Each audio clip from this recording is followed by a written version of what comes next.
4, 3, 2.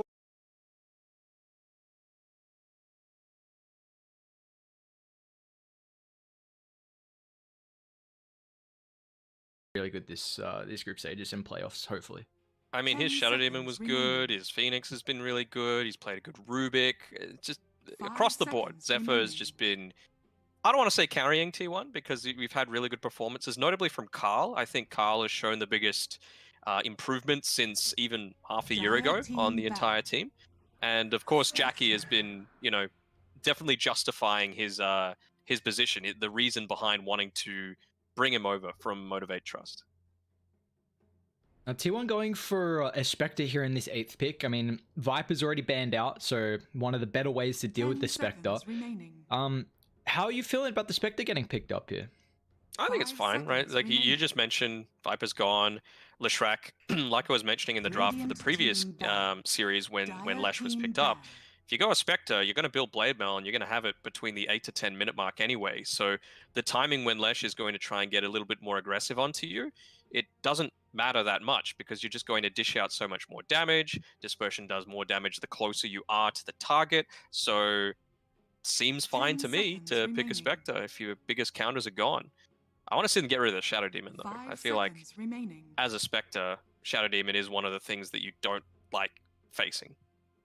And it's that potential of a Shadow Demon Lesh combo as well. Yes, it's not the support duo, but it's still incredibly strong. These are two heroes that can, throughout the early game, make a lot of rotations, find key pickoffs, and just be a bit of a nuisance, kind of enabling the early game for dogs. So yeah, I'd love that ban to come through as well here. But what do we got so far?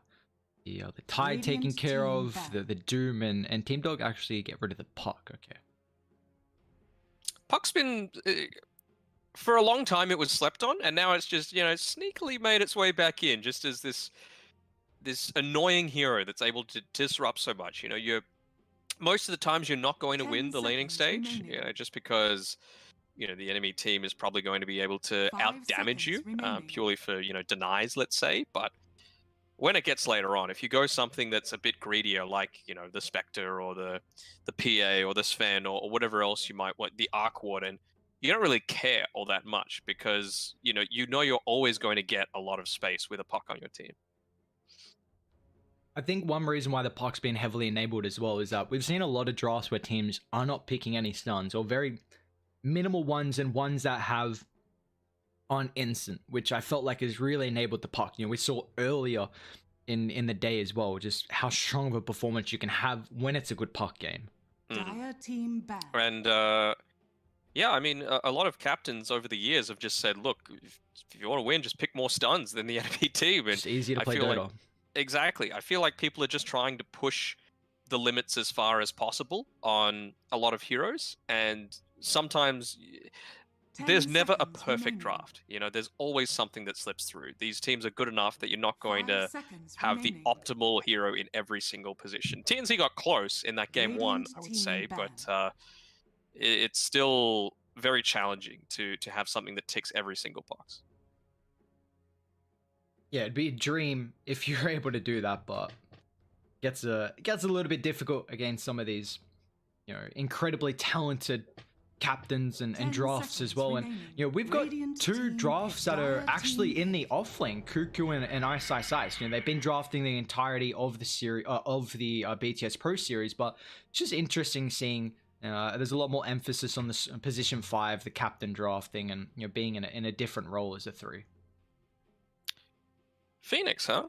Being picked up by T1. A lot of teams, switch it between the 4 and the 5. Haven't seen Whitemon play it quite as much. It always tends to be a Zephyr hero for me whenever I see it, but the Lena's in the pool, and I think it would be a little odd to be revealing like your mid laner from the very start. It doesn't really feel like as much of a Carl hero either, unless Cuckoo's doing something crazy and going off lane Lena, which I mean, I'd say like in the European scene, Seb is the one that goes these unconventional offlane heroes. He was the one that started the Bloodseeker trend. Then he's gone Silencer, Lena, things of that nature.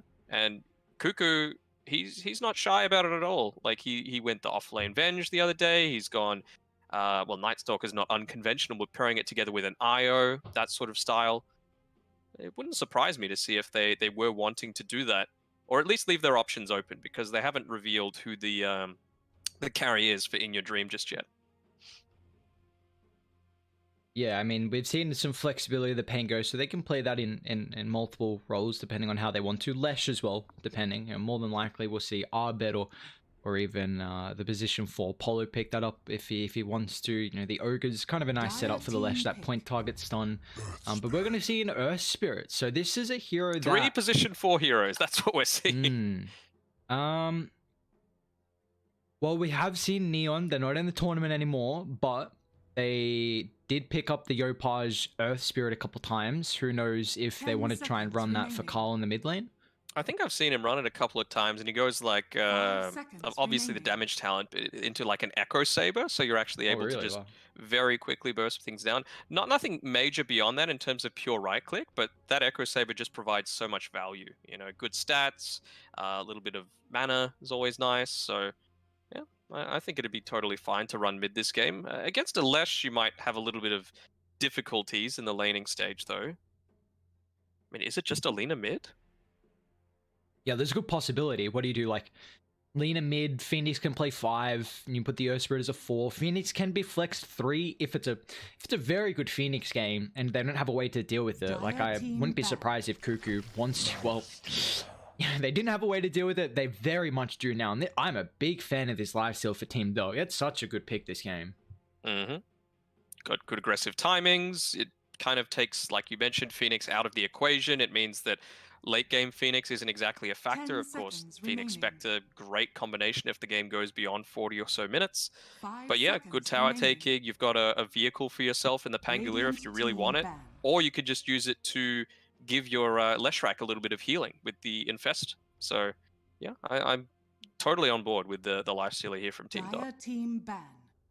And as the Spectre goes into the late game versus the lifestealer, I mean, he's going to have an immense amount of health, and lifestealer loves that. You just, the Feast being able to amplify percent-wise on their health, the max health, I should say. So lifestealer is going to feel pretty good going into the late game against the Spectre. And you know, I like what they're drafting so far from Team Dog. You know, we're seeing what they want to try and pick, banning out the Beastmaster, so thinking about the position 3. We've seen Cuckoo as the drafter, so funnily enough, really putting a lot more emphasis on his heroes throughout the tail end of the draft.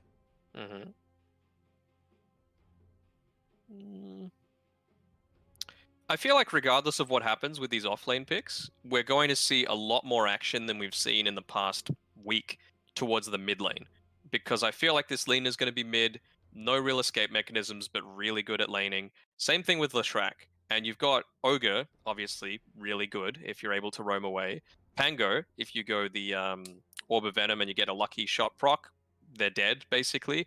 And Earth Spirit, assuming it's a position 4, you know, not just the roll, but also the slows / kicking them back towards the tower. So I feel like this game is going to be probably won and lost on what happens towards the mid lane and how the supports are going to rotate to make that happen. What are you thinking that Team Dog are looking for in particular? Like, they banned up the Snapfire, so some flex you can put at mid, you can put it into support. Do you think the Pango is going to be the 3 here for Ice Ice Ice? What are they looking for? I mean, who's got the... Yeah, Ice has the first pick. So what are they wanting to avoid? I guess, like, Pango doesn't have any kill potential against the Spectre or Phoenix. That's the thing that I'm worried about a little bit. So I feel like it would be more useful as a 4 because you're just going to fulfill your role as a 4 just as well as you would as a 3, right? So I would say that there's still a pos 3 to come. I mean, Tidehunter's been banned out, Timber's gone, Beastmaster's gone, Batrider's gone, LC's gone, Doom's gone, Viper's gone, Sladar's gone. There's not many left in the... Dazzle's gone. Darkseer, this has been a hero that Ice Ice has played a lot. They've got a melee 4, amplifies the lifestealer. Admiral Tonka. So is this a 4 Lesh then? Well, I will say I've been a very big fan of Arbet's Conquer throughout the group stages so far. He has taken over games. really great way to punish the Lina if she 10 shows too seconds aggressively. remaining. A hero who's kind of very reliant on your positioning, super squishy, so the Conker's going to 5 make it very seconds difficult. remaining. And look at, they're pretty tanky, honestly. Lifestealer, Conker, it's just more kind of, you set the Infest for the Lesh, now you got the boat as well, just, allowing the Lesh to have drawn out fights. I wonder if T1 are going to reconsider Earth Spirit potentially being a mid now that you've got the Conquer. You're not easy to be harassed out. Now select your heroes. I don't know who's playing what. I'll be real with this. Like, who is going in what position? All right, Zephyr, position 4 Earth Spirit. Can you have a Phoenix 3? Because you're against a Lifestealer. Cuckoo's the Lina. Okay. Yeah. Are you a fan of the Lina 3 this game? Because I feel like bumping the priority on the hero against what Team Dog have, I feel like Lina might die a couple times. Yeah, I feel like you might die more than a couple of times. Yeah, I was being a little bit, kind of safe there, like respecting maybe Cuckoo's play, but it looks like a hard Lina 3. I mean, I'm struggling to remember what was actually built when the Lina 3 was played previously. Like, maybe just a couple of null talismans just for the right-click damage into... What is it? Like, what do they need? They've got a couple of stuns.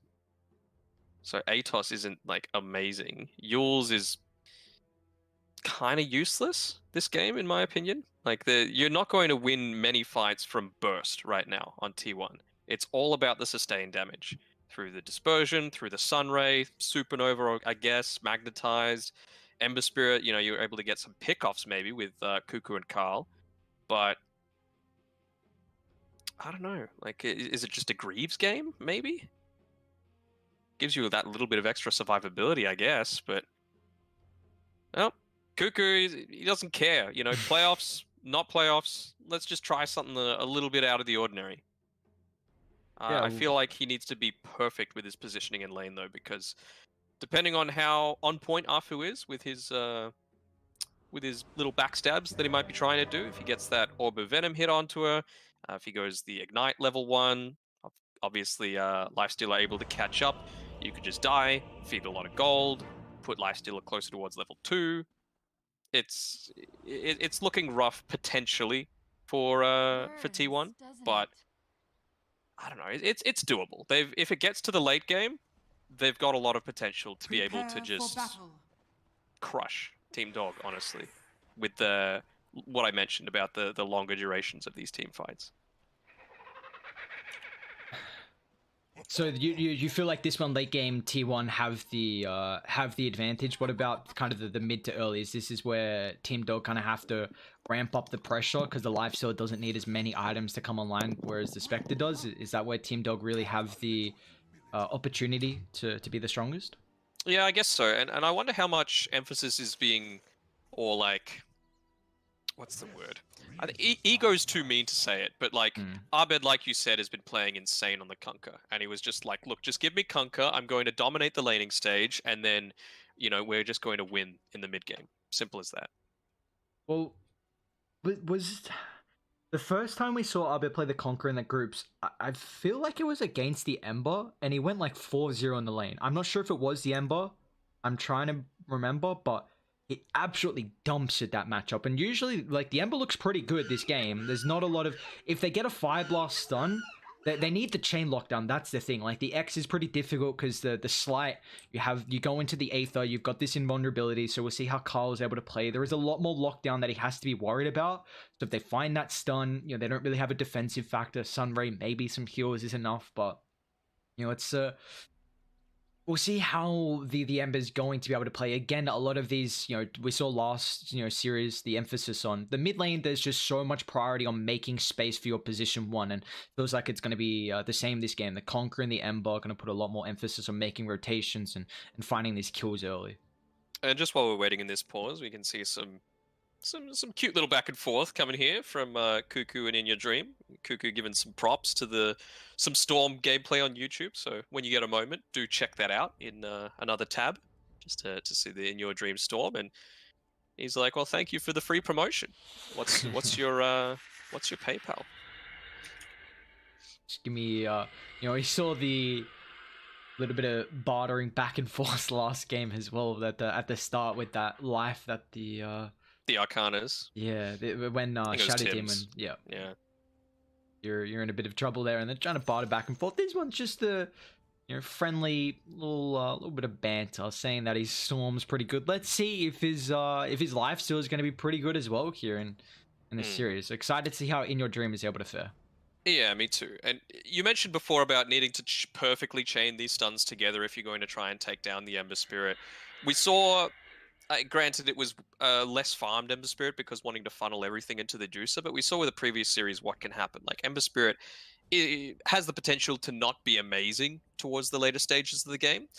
And so even you don't even need to go on to him a lot of the time. Like if they can pick off Cuckoo instead, who, like, you don't have a Sleight of Fist, you don't have a Remnant on Alina, it's a lot more squishy. And so, yeah, that's where a lot of my attention is going to be this time around. Like, how is Cuckoo's positioning? He's naturally a very greedy style of player who wants to be at every single team fight if he can be, but that might kind of bite him on the ass this time if he gets a little bit too aggressive and too eager.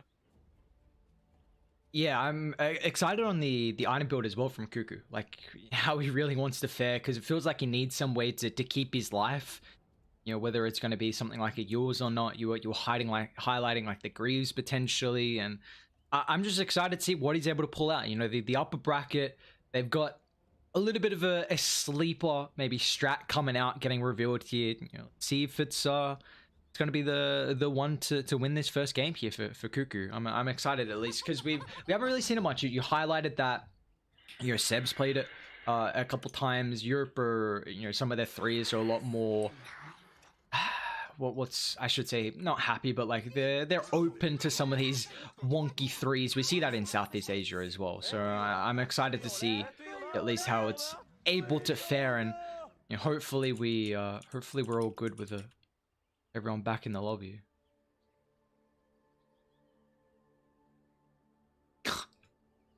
Some still issues with the ping. It's a bit unfortunate. Looks like we're good to go. So, the pressure that they're able to put on early on, I'm excited to see Zephyr play. We were highlighting that Lina, it doesn't get it picked up, but the Earth Spirit is something he is able to make an immense amount of plays on. Yeah, and he's got the Orb of Venom as well. So clearly putting a lot of thought into the fact that, look, if we're on point with our Light Strike array, that's all you really need to be able to quickly burst someone down in this lane. He's gone into the circlet as well, so I wonder if Cuckoo's going to go the classic, at least for his recent history, time with going into the Urn of Shadows, or if it is just going to be those stats, whether it be a Null Talisman, potentially even a Bracer, because they are still a little squishy with him. I feel like he needs to prioritize surviving more than just the damage dealing, because they've got the damage. Let's be real. The battle begins. Definitely. See, as we are back underway, Arfu gets a nice little D ward. We see this constantly, man. It's just position 5's nothing really to do right now. You're going to secure both the bounties down bot. You're not going to get the top ones unless the team's communicated to infiltrate. So the 5 just goes mid, sits in that pocket, gets a tower to aggro. So obviously there's a ward there, and just a nice little advantage now that Abed kind of has mid. Well, of course, and a little bit of extra experience as well for Arfu, already taken himself a quarter of the way towards that level 2. Going to be pretty important as well, considering how much they're going to be wanting to try and go on Cuckoo if they can. He hasn't got the Orb of Venom, though, on Arfu, so not quite a huge amount of kill potential here. He's in a risky spot, though. A little bit of constant harass. We'll see how that's the nuisance that the Ogre can be time and time again through that lane. But I'm excited for this mid matchup. Arbed and Carl, some of the best Southeast Asia mid laners going head to head, and this Arbed Conker, I mean, we weren't really sure how the Lesh was going to get played, if it was going to flex as a mid or be ran as a support. And this last pick Conker, we'll see. Arbed has played so incredibly well in this hero time and time again, and going against the Ember matchup, Carl, this is another hero that we can see him thrive on. They're going in onto Cuckoo if they can, but not having the open wounds just yet is going to make it a little difficult for In Your Dream to continue the chase down. About to get the level 2 here for In Your Dream. So if they do get an opportunity to be able to put some pressure on, they will have at least that extra level to be able to do so. But we get a classic Ice Pangolier. He's level 25 on the hero, so obviously has the reps put in. And Apollo's going to take a little bit of damage down, but is under attack. Yeah, it's just a level 2 Phoenix. He should be able to just shrug it off. He pops the salve. He's ready to go again. Might stick around. Yep, gets his level 2. Good work in disrupting the pull through there by Whitemon. Speaking of pulls, Afu, he's making it happen on the top side, just getting this small camp. One of the better small camps to be able to deal with creeps. Get at least 2 of those creeps tonight, especially if you pull it through those trees like that. Means that they can't all hit the camp. yeah, and also the positioning as well just makes it a little bit further away from Radiant to kind of come over and really disrupt that pull. We've seen that start to come in favor pretty recently. Like you said, the funnel factor and just how far away it is against the Radiant boys. But I mean, this main matchup still going kind of back and forth here between Abed and Carl's Ember. Without the probably going to see some rotations come out in the next minute for these power runes, but you know, until then maybe they're able to get a skill play come out and find a cheeky first blood. Careful what you claim.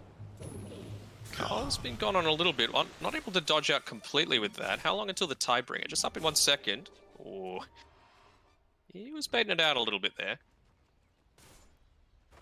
I wonder what his skill build's going to be on this Ember Spirit, right? Because just with 2 points in the Flame Guard, there's no way that Abed can take it off him for the entire duration. So are you going to prioritize the Sleight of Fist so you're more easily able to secure the range creeps? Or is it just about standing in the middle of the creep wave and, I suppose, bullying Abed out a little bit stronger?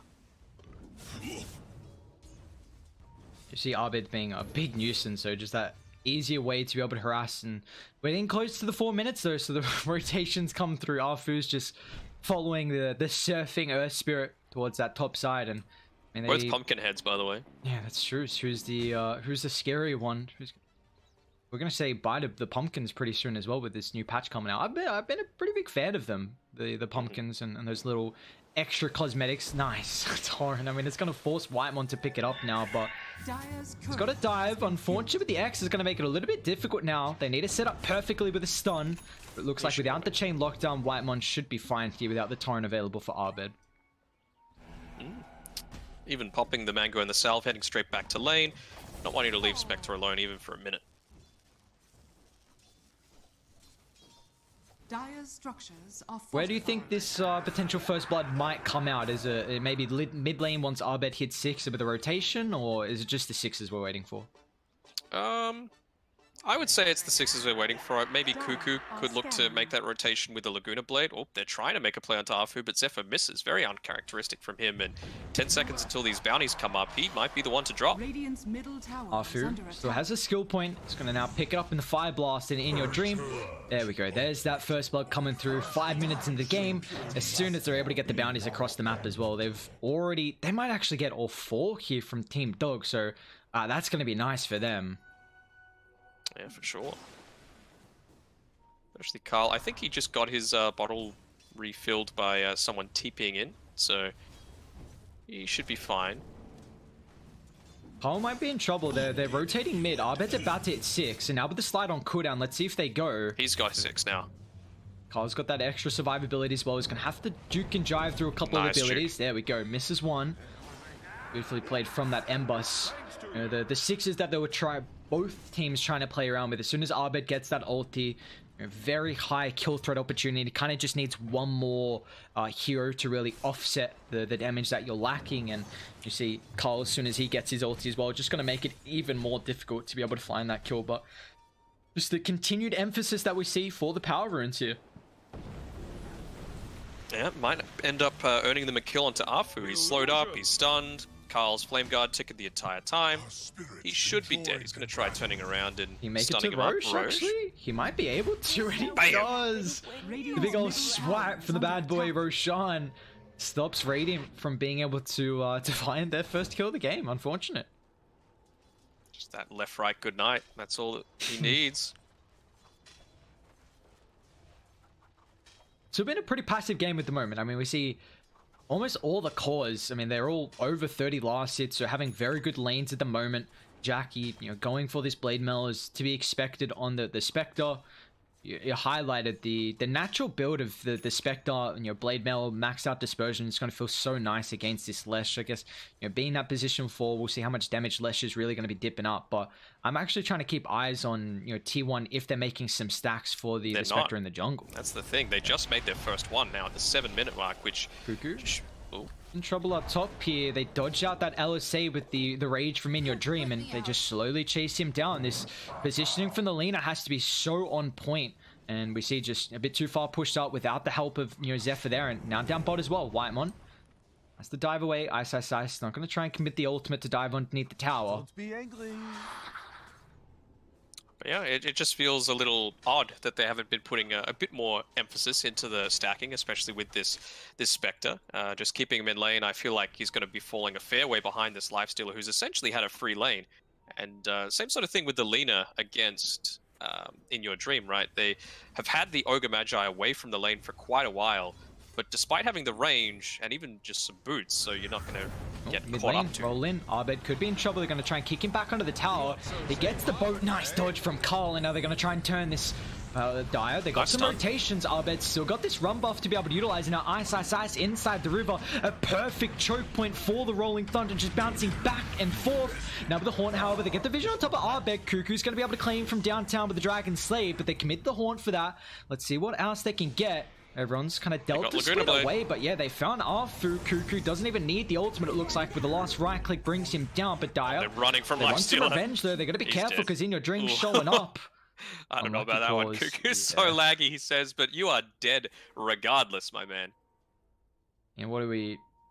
Yeah, they got no chance of keeping him alive, honestly. And this is just the positioning. I mean, if Lina shows out far like that, she's gone boots, windlace, so really trying to give him some extra mobility. But this is, this is a kill here for Dire. Easy.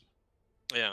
What I was saying before all that action broke out was, with Cuckoo up on the top side, he was essentially 1v1 against In Your Dream for a while. And, he had the boots, he had the windlace, so kind of surprised that he didn't get a little bit more aggressive towards In Your Dream with the harass down. I guess he has the feast, right, maxed out, so he's never going to take the full brunt of everything, but I don't know, it felt a little bit too free of a lane for In Your Dream, considering it was a 1v1.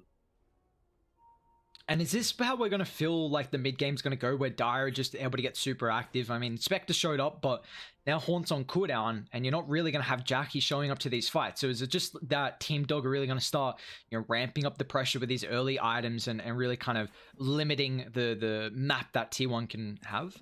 I think it's all about the map right now. You can see that obviously they're going to get this kill onto Cuckoo. If Whitemon commits, they might even pick him off as well.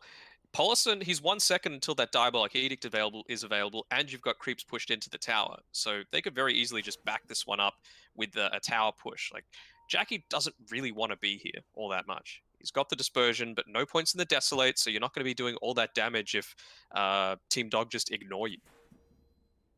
They do need some levels at the moment here for the Lesh. Only 3, well, about to hit 4. I mean, it is still... It's 8:30, so maybe hoping to have a little bit levels. You can use the tome as well, but that edict's going to be the big way to be able to take these objectives. And like you said, you win a fight because you're going to be the ones putting some pressure on. So having the Lesh there, you take that engagement, you can back it up then with being able to get some objectives. So we'll see Radiant. They don't really have that, which is a bit of an issue. Like Spectre not the greatest at hitting towers early on. The Ember definitely not going to, in your position 3 as well, and the Lina won't either. So if T1 win a fight, them being able to clean objectives it's going to be limited. Man, he's moving at 134 movement speed right now on Cuckoo. Lucky Shot, Orb of Venom, Ignite, and Open Wounds if they really want it. And that's with him having 2 Fury Soul stacks. I mean, I know it's only level 1, so it's not much, but it's still a factor. And you got Boots and Windlace as well. Like, Lena's kind of itemized for the movement speed, as we see. Unfortunately, pretty much just slithering away. Or they're going to look to turn, though. Jackie coming forward. They get the Laguna Blade, and Cuckoo, well, at least will be able to find a kill before he dies. In Your Dream, though, is still very content with fighting, but they do have the Ember back up, so Carl showing forward. Got 2 remnants. They're posturing on the high ground. Ice going back in. Finds it with that swashbuckle, but now has Doesn't have escape. Stepped the mark, though. Carl Going forward. They do have Arbed back up in the mid lane. They're well aware of this, but he's not really coming over, so looks like that's going to be all she wrote there. Zephyr's just taken this farm apparently, this stack instead of the Spectre. Radiant's He middle just tower was is kicking the under one to the attack. left. He ended up getting a trusty shovel from it, so that's always nice. Yeah, just doing his best to soak up some experience now, although he's got the Rolling Thunder available if he wants to make a play, and he will. Yeah, I mean, you can roll away, but he's got his own form of a roll here. Finds one stun. It's at least on top of the lane, so there's no real way Ice can bounce back and forth, but, well, he'll just do it the old-fashioned way with the right clicks, even with the help of Polo coming over as well. So, you know, they've got the wave shoved in, 2 points up in the Edict. We'll have to pop the glyph, but we're going to see Team Dog start to put some pressure on top of the tier 1 down bot. Radiant's bottom tower is under attack.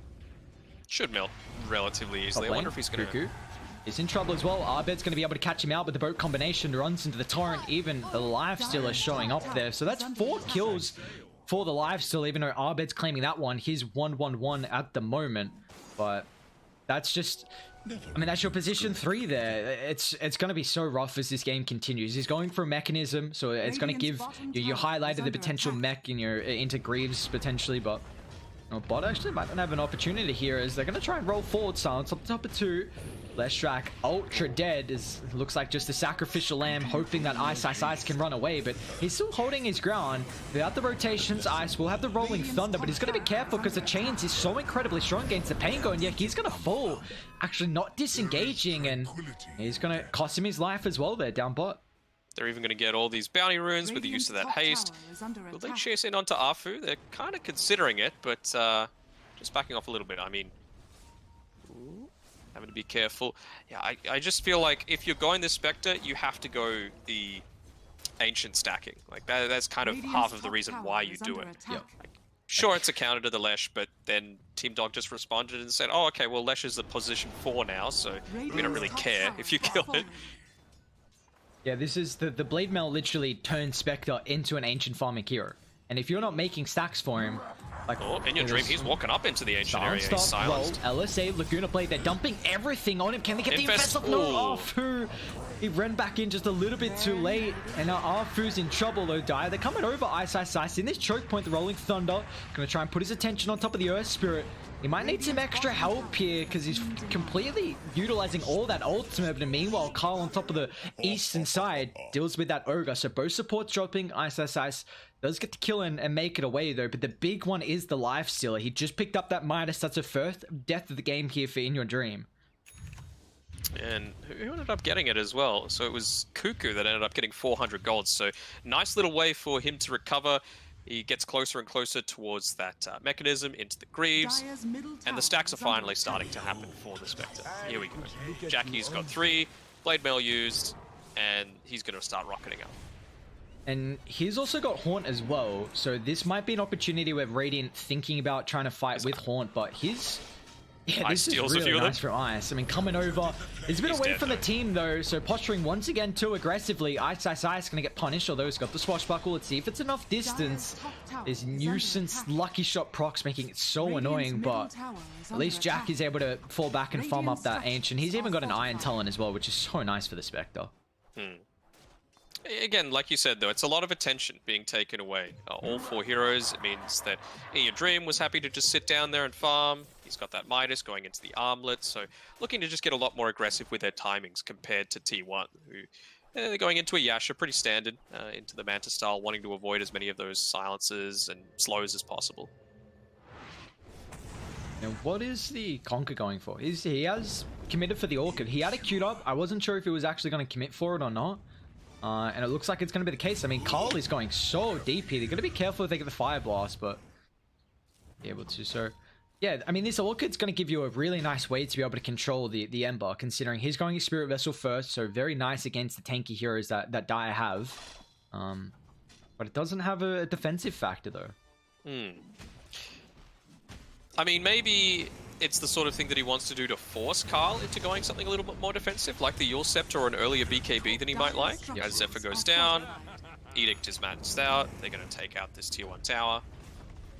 Well, there we go. He's got the Orchid. Might reveal it now on Carl. He's going to be careful. They're going to follow up with the There it Rolling is. Thunder as well. If they can get the first stun after the Orchid, can they chain lock him down though? That's the question. Bounty back. Perfectly timed from Ice to get the stun, but Carl is out of there on top of the high ground here. Meanwhile, behind that tier 1 tower, they drop the Supernova. In your dreams, trying to come over. Won't be able to deal with it, so the egg's going to end up getting popped. But Whitemon's in very, very big trouble here.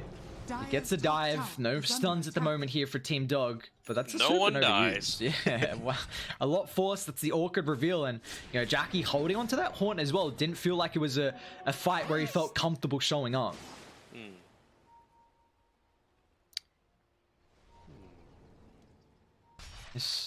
The game still, Dire have a 3,000 net worth lead, but it definitely feels, relatively even at the moment. They are utilizing all this early aggression, but, at least you have the Spectre finding a decent amount of fun. What's happening down bot? Oh, Cuckoo, well...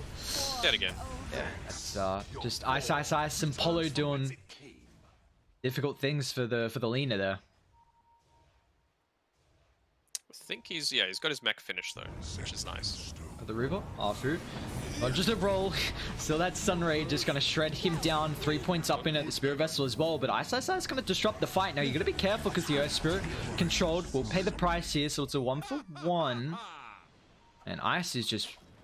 He's playing this Pango so aggressive up in the face of tier 1. They're really lacking the control, even though Searing Chains is one of the better ways to deal with him. And Carl, they're going to try and drop the combo. Do they have the damage to go through him afterwards, though? It doesn't look like they do. Going to have another round of the X up in 3 seconds, but Carl's actually out of remnants, which is the big factor there. It costs him its life, so dominating spree for Arbed.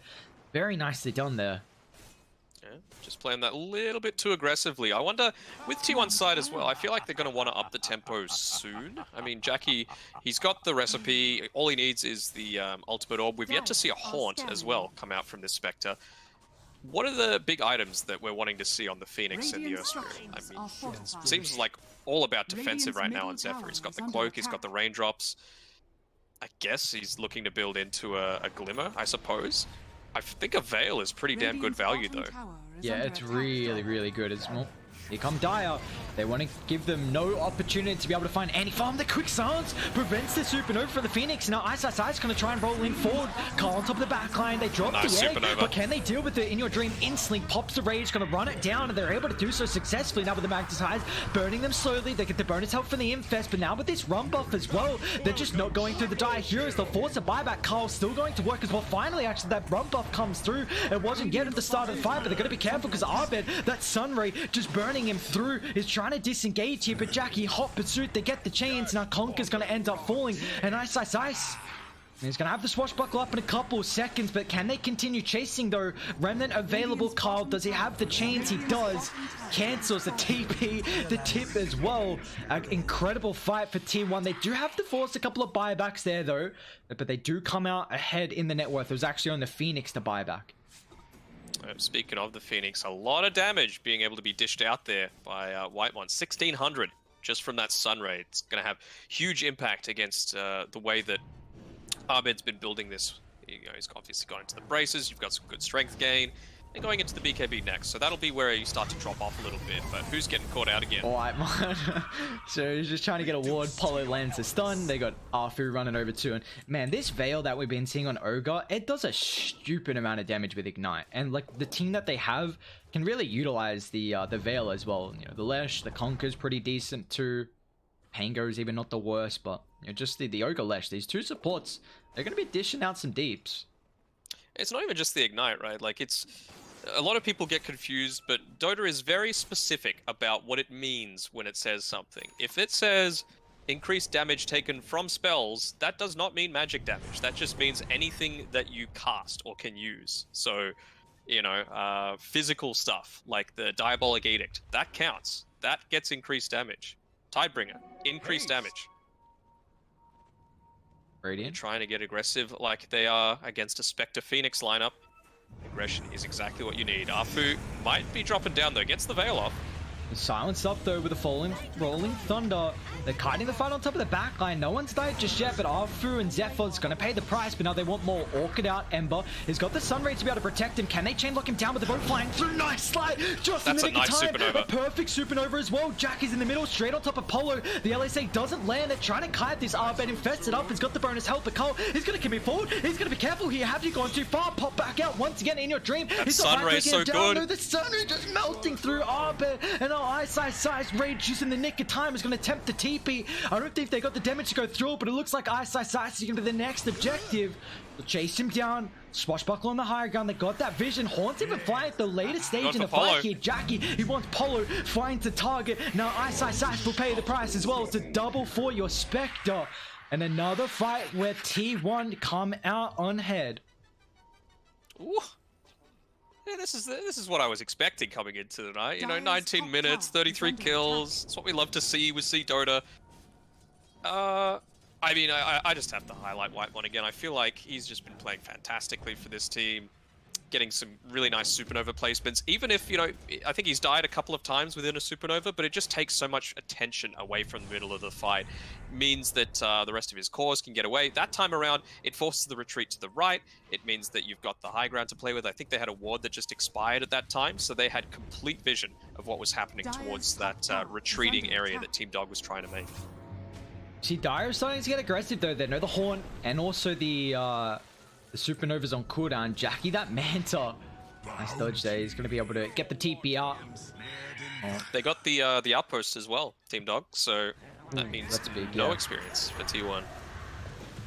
Greaves now picked up as well for the Lina, so they're going to have their extra little bit of sustain. It's before the Leshrac with his Greaves, but went for a little bit more stat items just to keep the life of the Lesh so far. So it's a 2,000 net worth lead for Team Dog. It's, you know, slowly diminishing thanks to T1's incredible past couple of fights. And you know, this is Spectre. He's got 2,000 gold in the bank working on the Skadi. This hero is really starting to ramp up the damage here. Top of the net worth 6-0 and 5, but Lifesteal's got a Deso now as well. So In Your Dream still kind of, you know, sticking head on with that farm and is really going to be dealing a lot of damage in these engagements. You see with Carl, he did go like we were expecting, right? He goes into either the Yule Scepter or the BKB, just wanting to kite out a few of these cooldowns, right? Kite out the Rage, make sure you're not getting silenced up by the Conquer every single time without, you know, a full commit. A BKB feels so much more of a heavy commitment than a Yule Scepter, and well, it just means that they're going to be lacking a little bit of damage on this Ember Spirit for the next 5 or so minutes. It's all heavily going to be on the Spectre. Whitemon has been doing a great job. And, Radiant are scanning. he's got to find someone. Well, they don't have the Haunt just yet, but Radiant, they're kind of in the area. Sunray, let's see if it's going to be enough fuel to keep Zephyr alive. In Your Dream with the fresh Deso will shred down that support. You see the damage that Sunray does. Like, this is such a key target here. You have to deal with the Phoenix. Whitemon, you know, that Supernova, yes, you've got the Lifestealer and kind of the Ogre to buff that up, but if you place on the high ground, well, In Your Dream's not going to be able to contest it, and now Radiant, well, you can buy back on the Earth Spirit if you want to contest it. You've got all your ultimates as well. Ogre might just fall to start. That Fire Spirit and the Spirit Vessel. Jack is going to claim up the back line as well with the Laguna Blade. In Your Dream is incredibly weak here, but they get the stun on top of the Ember. Carl's going to be careful for the Supernova in the middle of the fire. The LSA just controlling Arbed. He's got the Lifestealer infested up, but the egg's going to pop. They find the stunned Lifestealer melted down as well as T1. They find such an incredible team fight, transitioning that into a Roshan claim for them. Whitemon is doing too much work on this Phoenix, and they're not done. The rest of the two heroes diving underneath the base. Zephyr and Carl will find a 4th target here. It just feels like they're mentally connected here on this this Spectre and Phoenix, you know, just relying on Whitemon to get all of these clutch heals off, huge amounts of damage, amazing Supernova, but excuse me, it's that initial Haunt coming through, just picking off the Ogre Magi, making it a quick 5v4 fight, and, you know, just snowballing through from there, straight into the Aegis as well, so good luck killing off this Jackie Spectre. Yeah, and you take a look on Dire, like, we're not really seeing this Infest Bomb come through with the Pango Lifesteal. I mean, there's definitely some better combos that you can have come out, but it's the issue is that Radiant, you've got Ember going in, you've got Earth Spirit going in, Spectre with a Haunt, so now your Lena's Dire's top positioning tower has in fallen. fights is just a little bit, it's easier to position yourself when you've got 3 heroes on your team, just brute forcing down, even you're providing the space for Whitemon. We're just seeing this Sunray, Supernova, perfect spots. So they've got to pick their fights, in surrounding areas where you can hunt the backline here. It's getting really difficult, and the Phoenix is just showing up, and the rest of T1 as well. The communication from them, just taking fights when they've got their Dire's ultimates, top and tower is they're under looking good attack. here in this game 1. I feel like this Infest, the only time it's been used has been like in case of emergency, use Infest to live for an extra 2 seconds. Whereas I feel like they need to be using it a lot more aggressively. This Leshrac, it's a position 4. It's not going to be dishing out a lot of damage. He doesn't have an Ags or anything like that that just can continue to tick for that extra, 3 seconds, gets another 2 Lightning Storm casts off, for example.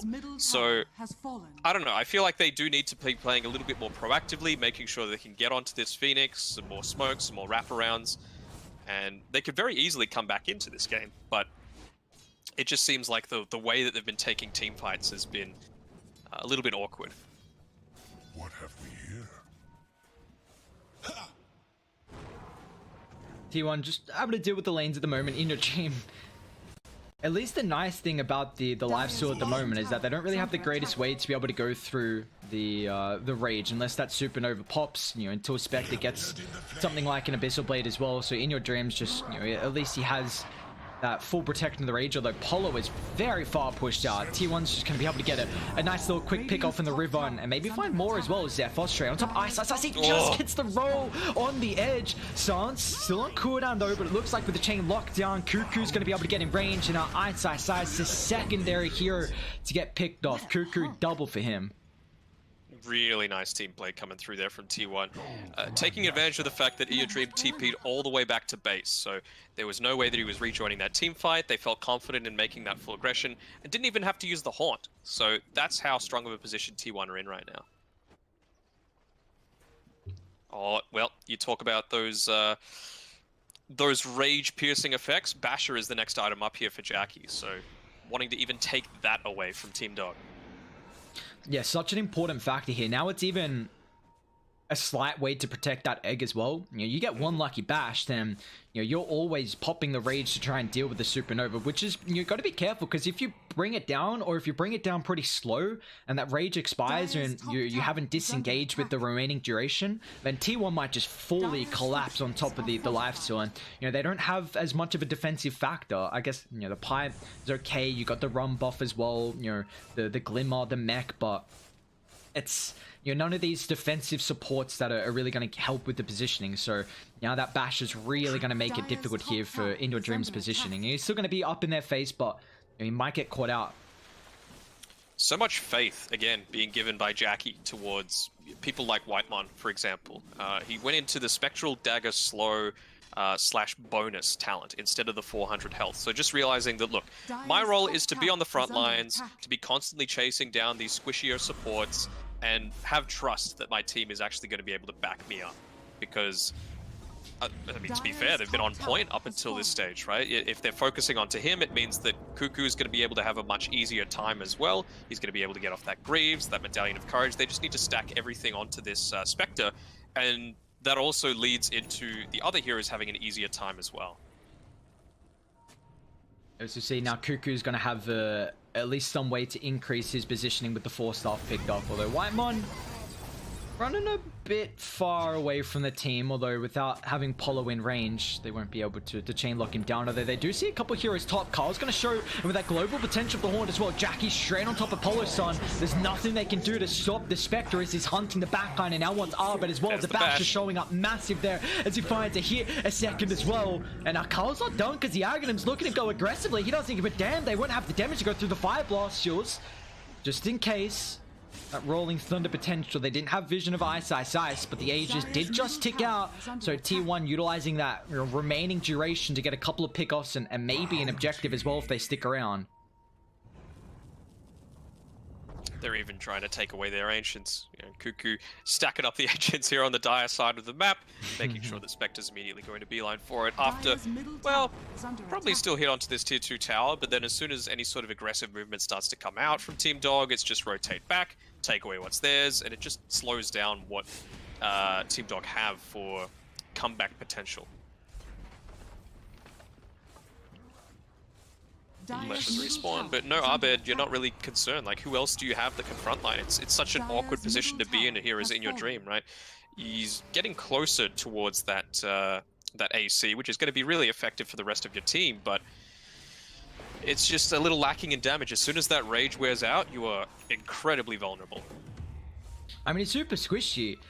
If that armlet's not toggled, he's got about 1600 HP. So if you know, there's not a lot to utilize here as mid though. They're going to try and go on Zephyr. He's got a couple heroes in the backline for Sunray. Meanwhile, Carl just instantly on top of the back, trying to disrupt this. They get the Fire Blast for the follow-up. Ice. It's not going to be there in time. Can they find the connection afterwards as well? Beautiful Supernova is going to force Dire back, so they're not really able to utilize it, but it's more of a zoning ultimate as Zephyr is going to go forward here. Abed pops the He's BKB still in the nick alive. of time. He's got the ultimate as well. No one's died just yet, but now with the Infest on the back, Jackie is going to be careful, but he doesn't give a the damn. Look how Sunray. tanky he is. The boat's going to come through, but meanwhile, the Sunray's just shredding them down, and Carl, he doesn't have to worry about stuns. Assange is there once again, but the Scepter's going to provide the space, and T1, they're just diving the base. Froth and Dogs here, they don't give a damn about Dire. Team Dog are in trouble, rolling once again. Chains on 2, and T1 shred him down, just a life steal, but it doesn't matter. Jackie, bash, finds him down. Nice. LSA timing, look at him go to work. T1, don't lose anyone, and that's it. They take game 1 off the back of a sweep. They're in that fight. The execution from T1 throughout the later stages in these fights were just so goddamn on point. Oh, I don't want to be called biased, but Whitemon, you're a very, very good player. That was Oh. insane. The Sunrays, everything just being given in onto the Spectre. Zephyr again, just no fear, just rolling into 4 people and just having the backup there from Cuckoo, perfectly calculating the range there on the Guardian Greaves, giving the extra armor as well just from the aura. He's able to get away. It's just fearless. It's good teamwork, and I'm really enjoying how well Jackie has seamlessly, it feels like, just integrated into what is effectively the old Geek Fam roster, but no Raven plus Jackie. Yeah, I mean, you highlighted that Whitemon just... you highlighted, sorry, I should say, the performance on the Phoenix there. And, you know, Whitemon, I was... just the... They enable this hero so much with how they're able to go in first on tier 1, Ember, Earth Spirit, Spectre. The Phoenix does so much work, and this is kind of the issue of Team Dog, that they weren't able to... It felt like they had an opportunity through really that early just before the mid game, where they were, you know, had some net worth advantage, but it felt like they weren't able to pressure enough. You know, Spectre, they got some farm around the Ancients and maybe overstepped a fight, you know, a couple of times, and really just gave that advantage back. And we saw T1, like, this is a team that, you know, seemingly have just been able to, you know, shine in a lot of games when they're slightly behind, and really just ramp up the pressure when they have this advantage. And, you know, what do you think Team Dog need to switch up in the second game here? Good question. I mean, the Abed Conquer lost, which is something that's a little bit surprising. I mean, you can't fault too much about the way that he played. It felt a little underwhelming for Afu, but again, it wasn't really all too much. He did end up going the Veil, which of course really effective. I think it's more just about going for the supports first and foremost. Like, Zephyr died 8 times. But that was because he put himself in that position. You could see, look at his items. He's like, I'll get a wand, I'll get a value cloak, and then a BKB, just so that he could be the main focus. And you can't just allow Whitemon to sit back, do whatever the hell he wants. And I guess you kind of highlighted it a little bit as well during the draft. They don't have a huge amount of ways to take out Carl from 100 to 0. There were a number of times where he was able to just run away, and there was nothing that Team Dog could do about it. You know, it's a lot that needs to be committed onto him. He had gone into this Yule Scepter build, even towards that last fight. Like, he had a regen rune bottled that he popped as soon as he Yule Sceptered up into the air. So he was just back to be able to fight another day. So I feel like you just need to not allow T1 to get this sustain type of team fight where you could just toss someone on the front lines and then slowly win by death of 1,000 cuts.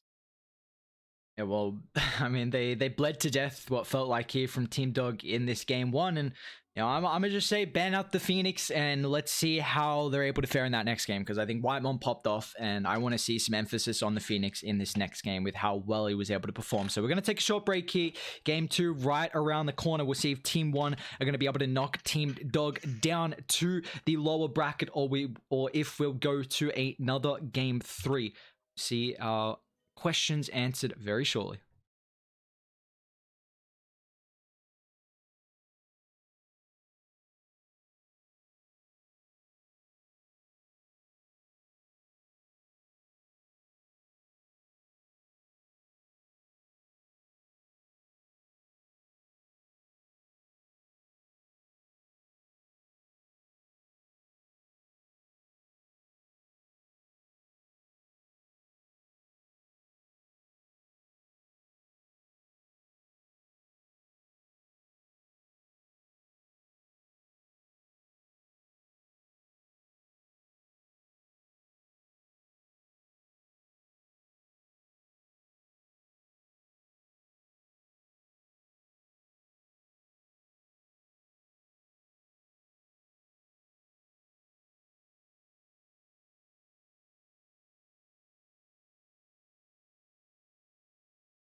Pro Series Season 4. We got Games 2 draft underway between Team Dog and T1. And we've got... Look at the background. We got a dog. You're continuing with the festivities, and now you got the memes coming through as well. Maybe it's that extra help that Team Dog need. Yeah, we got matching hats as well. That's always nice. Me and we're calling him Benny back here. I don't know which side he's on, but we've also got a draft for game number 2. What execution it was from T1 Entertainment and Sports. I was sports entertained, that's for sure, by the way that they just rallied around each other. This is not entertaining. Get it out of here. This is just brainless. The Omni Knight's not banned either. Oh. I mean, okay. Last game T1 they had second pick, so and they were the ones to ban out the Sven. So putting some emphasis on, you know, if they didn't have first pick, they're gonna get rid of the combo, and now they have an opportunity to go into it. You know, we did see in the last series, the Enchantress picked up, hoping to kind of be a way to deal with the Omni, but let's see if they go Lina still. Okay. I think it just leaves it open, right? Like we've seen now, they've got the little bit of fear in there. The fact that, oh, this could be a 3, this could be a 2, this could be a position 4, right? With the Lina, it doesn't necessarily lock it in 20 lanes, and you would have to feel that it's most likely going to be position 3 or 4, just because it's going to be able to deal with the Enchantress, but you don't want your mid lane pick to be the thing that addresses the enemy's position 5. Yeah, I think the Lina... Ooh, okay. The Faceless Void's going to get picked up. How is the carry matchup Void versus Sven? What stage of the game? Well, I guess that's a big factor, isn't it? If it's, you know, mid game, or even like, yeah, we'll go mid game. What's the feeling, and then late game as well. We'll go there as well. Assuming that they've been able to get like the level of farm that they want. Yeah. I mean, Faceless Void against anyone at basically any stage of the game after he gets 2 items counters them, because they can't do anything for 5 seconds, you know, 4 to 5 seconds. So it's just a matter of now, how is T1 going to respond to this? You know, what are they going to do to try and turn things around onto this Void? Is it going to be a matter of just getting, let's say, an Oracle? It's going to be quite good to be able to both disarm as well as have the False Promise, although we haven't seen it picked up in quite a while. Is it a Wyvern, you know, something that can just toss in the Cold Embrace? But they've got a good amount of damage that's going to be able to pierce through that with the Impetus from the Enchantress. You can still do a lot. The Bash on the Void is magic damage, so you don't really care all that much about a Cold Embrace. So I think that's where Team Dog should be prioritizing things. But I think the threat is always there for the Sven. Like, even if he gets absolutely dumpstered in lane, there is a way back. If Void gets dumpstered in lane, it is so much harder.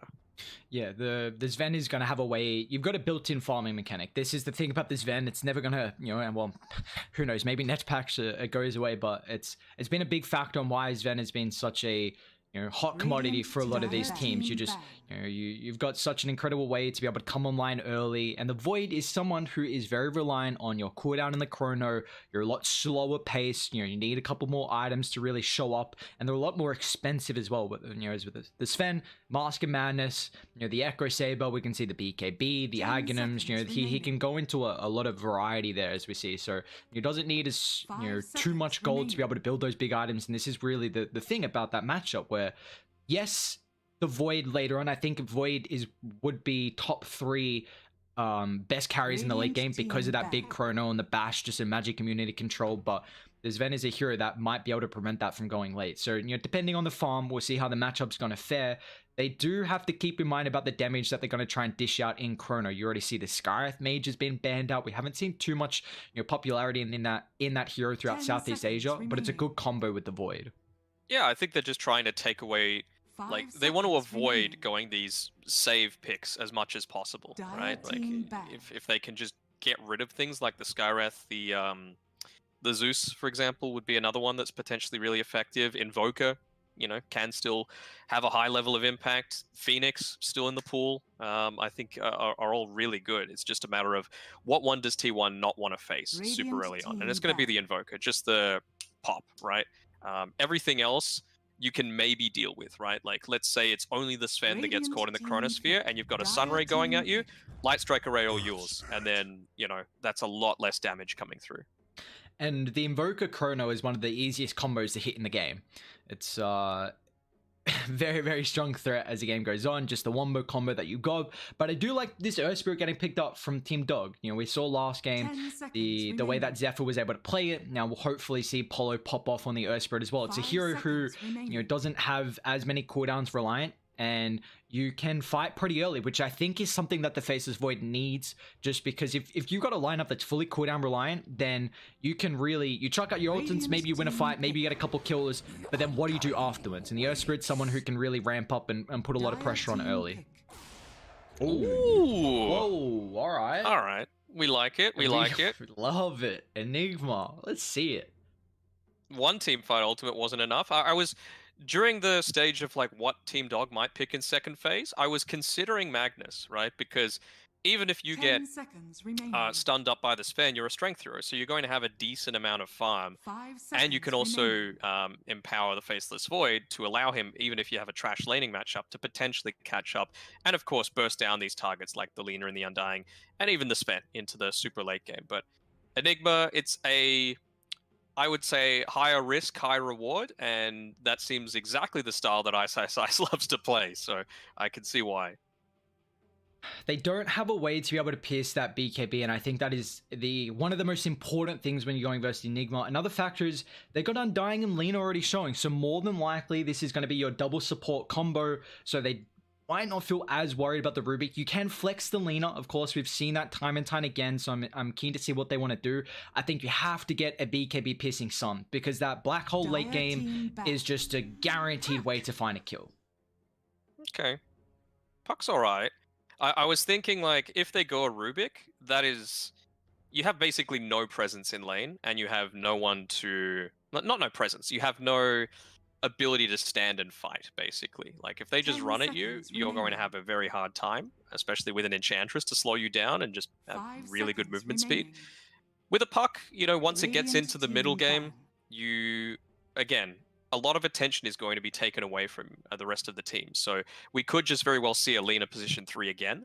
And you know, still something yet to come for T1 that, you know, again, maybe is... I'm still liking the Wyvern, I'll be honest. Like, Rubik, of course, 10 good seconds against remaining. Faceless Void and the Enigma.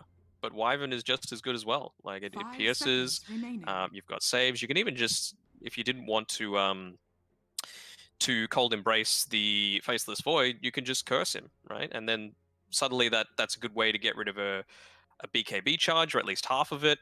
It's a good way to stop a lot of this damage that's coming through during your wombo combo. I do not team mind ban. it, but it would leave them a little bit squishy, is my concern. Yeah, I'm trying to see how they want to this last pick coming through from T1. I mean, they banned up the Tide.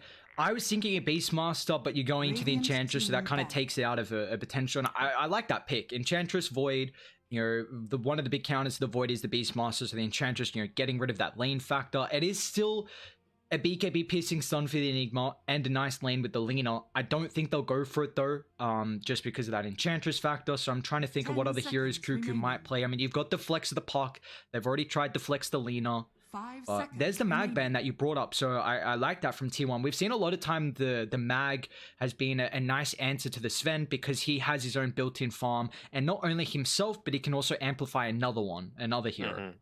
Yeah, especially if you play it as a core, right? Like, it would have been assuming Abed's hero, and so you're going to have a Dire decent amount team of pick. levels and therefore HP. You're going to be able to survive a lot of that early burst coming through.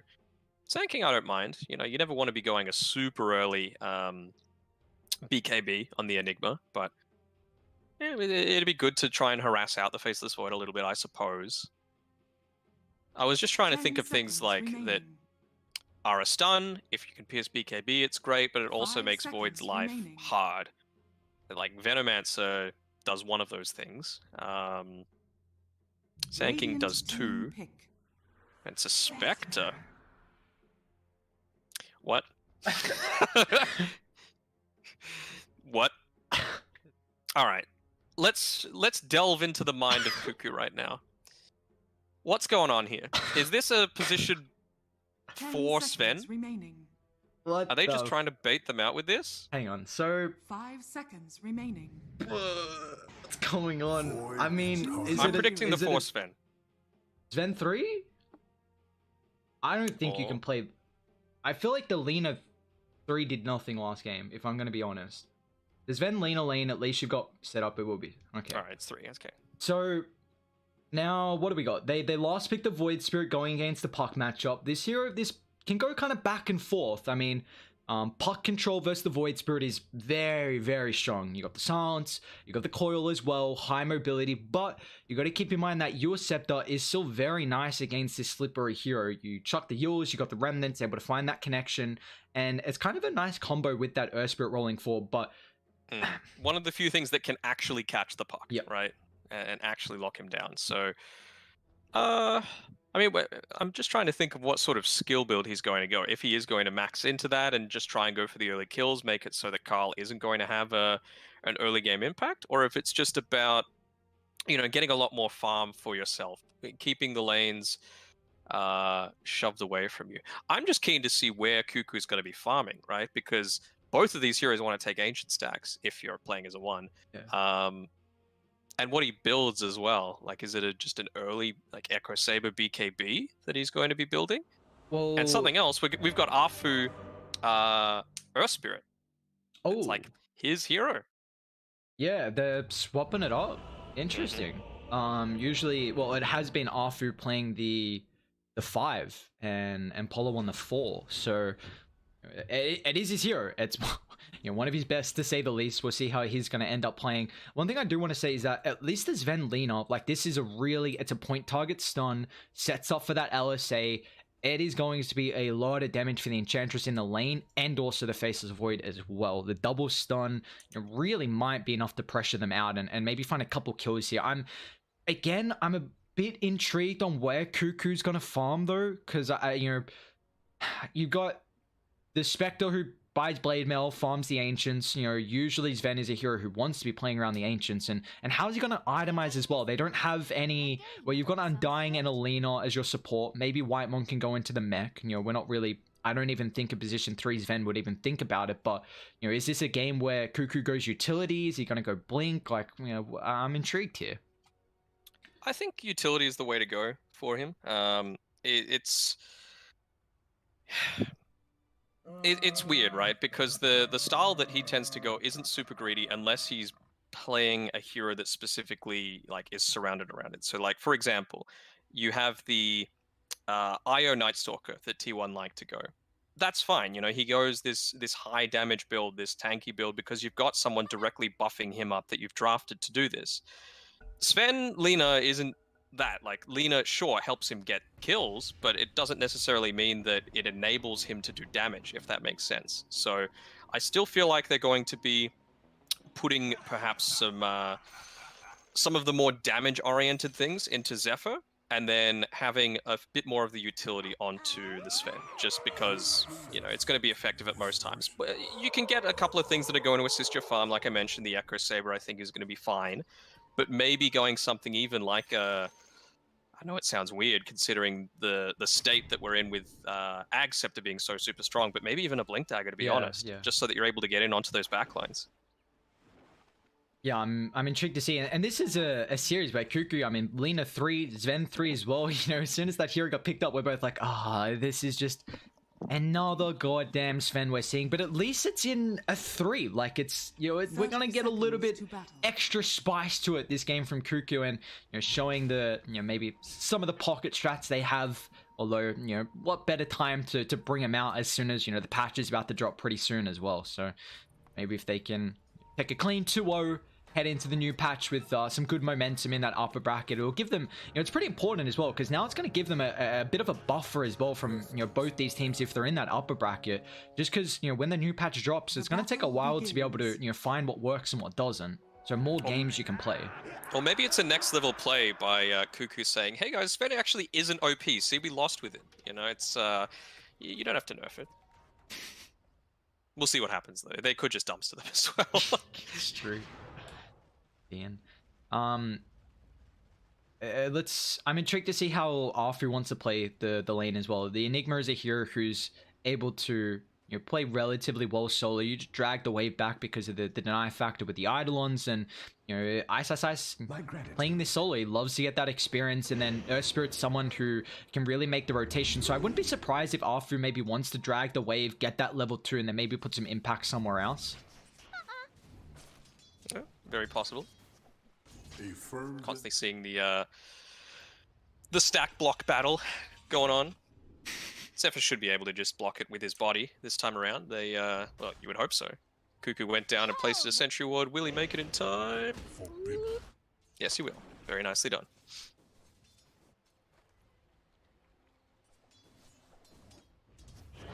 This matchup once again, I mean, Abed and actually a lot of damage, but the Abed Void Spirit and Carl's Puck. I mean, we've been seeing a lot of the Puck so far. They have got an okay way to deal with him. It's not the greatest, if they can get the Aether Remnant, maybe with a follow-up in the Earth Spirit roll, that might be enough if they got some damage. But this could be another game where we see kind of the Puck just pop off like we did earlier. Mm-hmm.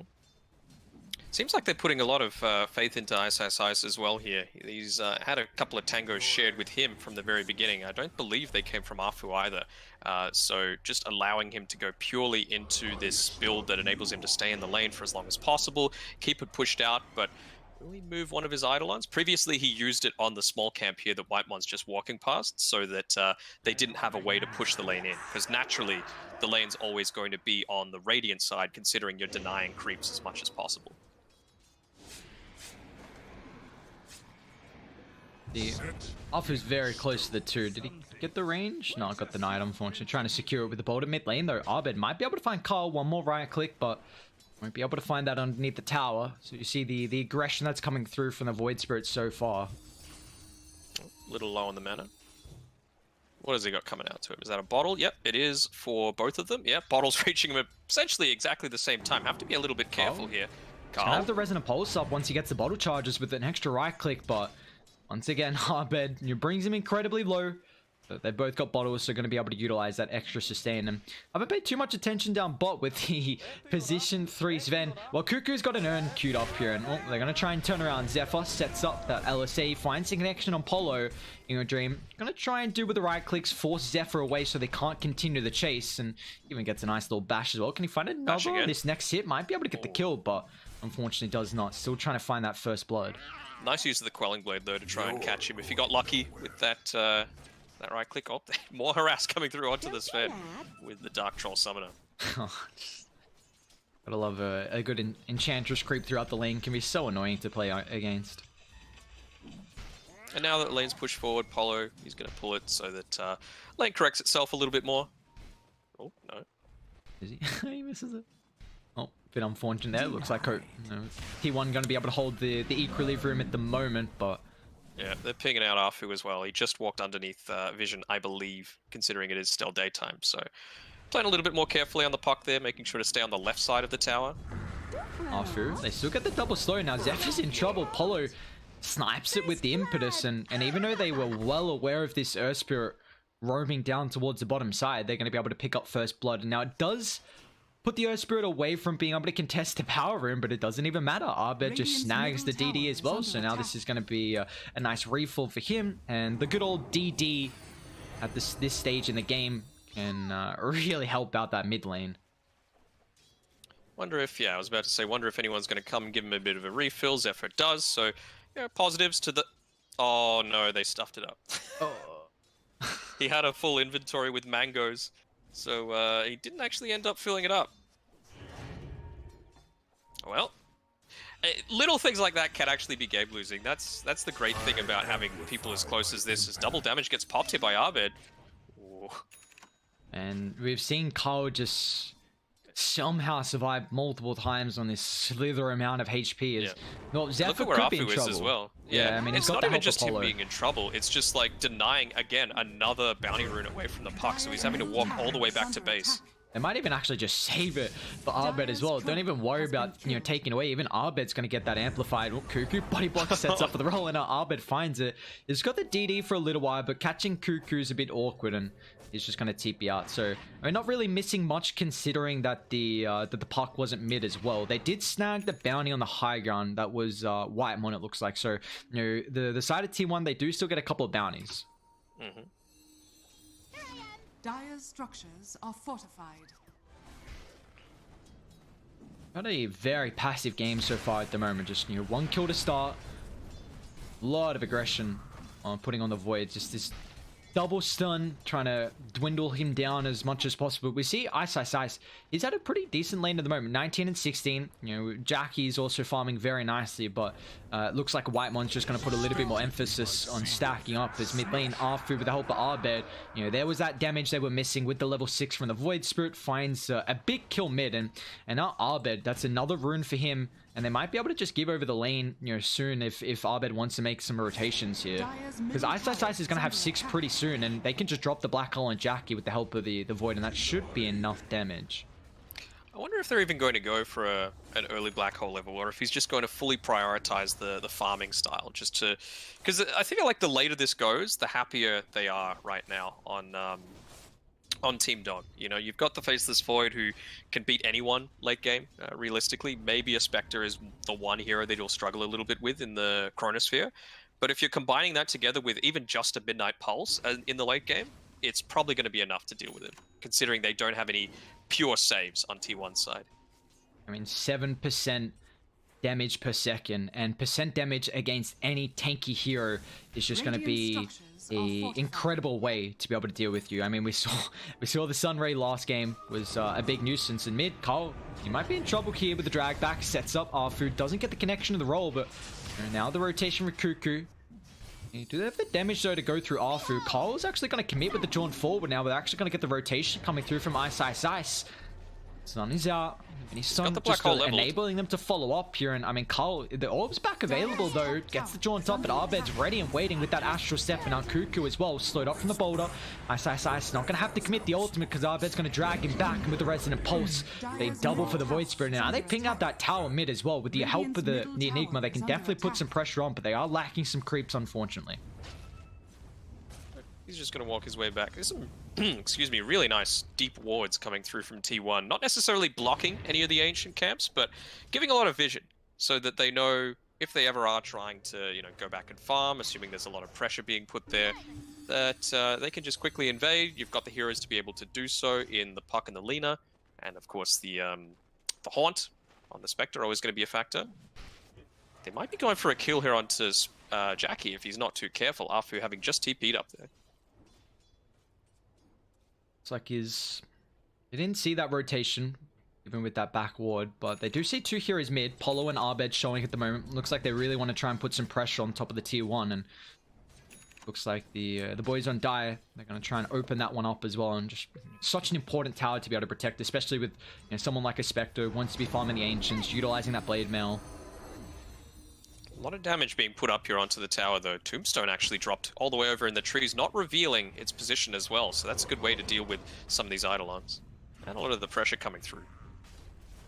And it feels like Team Dog are just getting away with kind of utilizing the bare minimum, but it's exactly what they need. You know, 2 heroes mid putting pressure on tower, then you got Ice top with Arfu, you know, putting pressure on that tower as well. So, you know, both lanes we see the aggression, and then just meanwhile, in your dream, he's literally having a free game at the moment. Top of the net worth, 61 last hits, and this is exactly what you want on the Faceless Void, who, you know, can definitely take over this game. But Carl, level 6 picked up, drops the coil. They're coming over here. Bet and Arfu's going to show even Ice as well. Straight roll forward nice on roll. top of the park. Carl's in trouble. He's able to get the Waning Rift into the orb, but it's not high enough ability at the moment. So he's going to still get brought down. Arbed with the chase.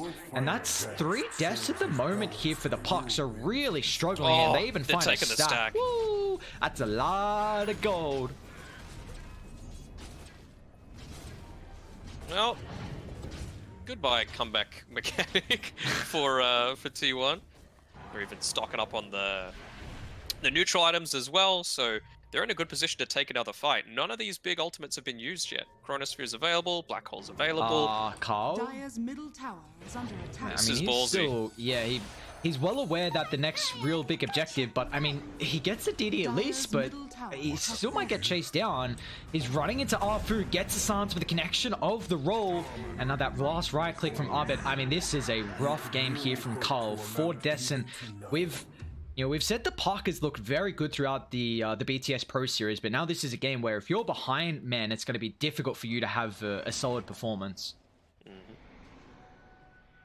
And so what's the game plan here for T1? Because they're 4,000 gold behind. They've already lost mid. They're probably going to lose top as well. Is it just ward up as much as possible around the triangle and just hope that Jackie does Jackie things on the Spectre? I mean, I guess so. I'm just trying to see, in my mind, what Cuckoo's going with this item build. Is he going to pop the Chronosphere for this? Just fading things out a little bit. Because he's just used the God Strength to be able to farm. He's gone a utility build where he hasn't maxed out anything really. And he's gone the Urn, but he hasn't joined into any fights. So, I don't know, it just feels a little disjointed to me. Maybe it'll reveal a little bit more once I see the his next item that he queues up. But in my mind, it either needs to be something that's purely utility, or you're just going to go hyper greed and hope that Dog aren't going to punish you in the meantime. Yeah, well, they're putting a lot of attention onto Carl, so maybe you have the freedom to do that sort of thing. As they smoke up, they're trying to make a maneuver. Afu, perfect position, gets away. That is just... we see time and time again. Like earlier, we saw Fevy's positioning on the Venge, and then Arfu on the Earth Spirit. I mean, he has been usually playing... Well, he might be in trouble because they haven't popped the smoke, unfortunately, for Carl. We're still posturing pretty aggressively here, so they'll finally get their first kill, but that's 4 heroes top for T1 to find it, and they drop a lot. 3 ultimates and a tombstone for a position 4 that's going to be up in 20 seconds. Well, they might get Polo as well, although they don't really have the catch at the moment. Carl is, again, without the coil, so yeah, exactly like you said, that is a lot committed here to find that kill, and now this might give Team Dog an opportunity. Can Ice get the tombstone? Oh, you hate to see it. So close. You can see they're keen to fight right now. Arfu TP straight back into the mid tower. He's going to look to push forward as quickly as possible. Mid lane. Here we go. Can they find Carl? No. What does Ice got? I mean, he's got a mech, so they really want to brawl here. That extra sustain, silence and roll. I mean, Arfu is just hot on their tail at the moment. They really don't want to give T1 any breathing room. You take a look at the map, it's just continuing to shrink. I mean, Dire's wards, very defensive, trying to just hope that they can find as much farm as possible here. Jackie's still got the haunt to show up, but, it's Treads and Blade Mail right now for the Spectre. They have been able to repel them with some good positioning, and any sort of time delay is always going to be a good thing for T1 right now, because they've got all those ultimates that were on cooldown. Laguna Blade's back, Dream Coil's back, Tombstone's back. It's just the Flash Golem that they've still got on the sidelines. Who are they going to find, though? They're keen to try and chase someone down. I mean, they're going to be careful, run up the high ground if Ice unable to drop the ultimate up the Tombstone. Perfect position. They're going to cut through the Enigma with roll forward as well.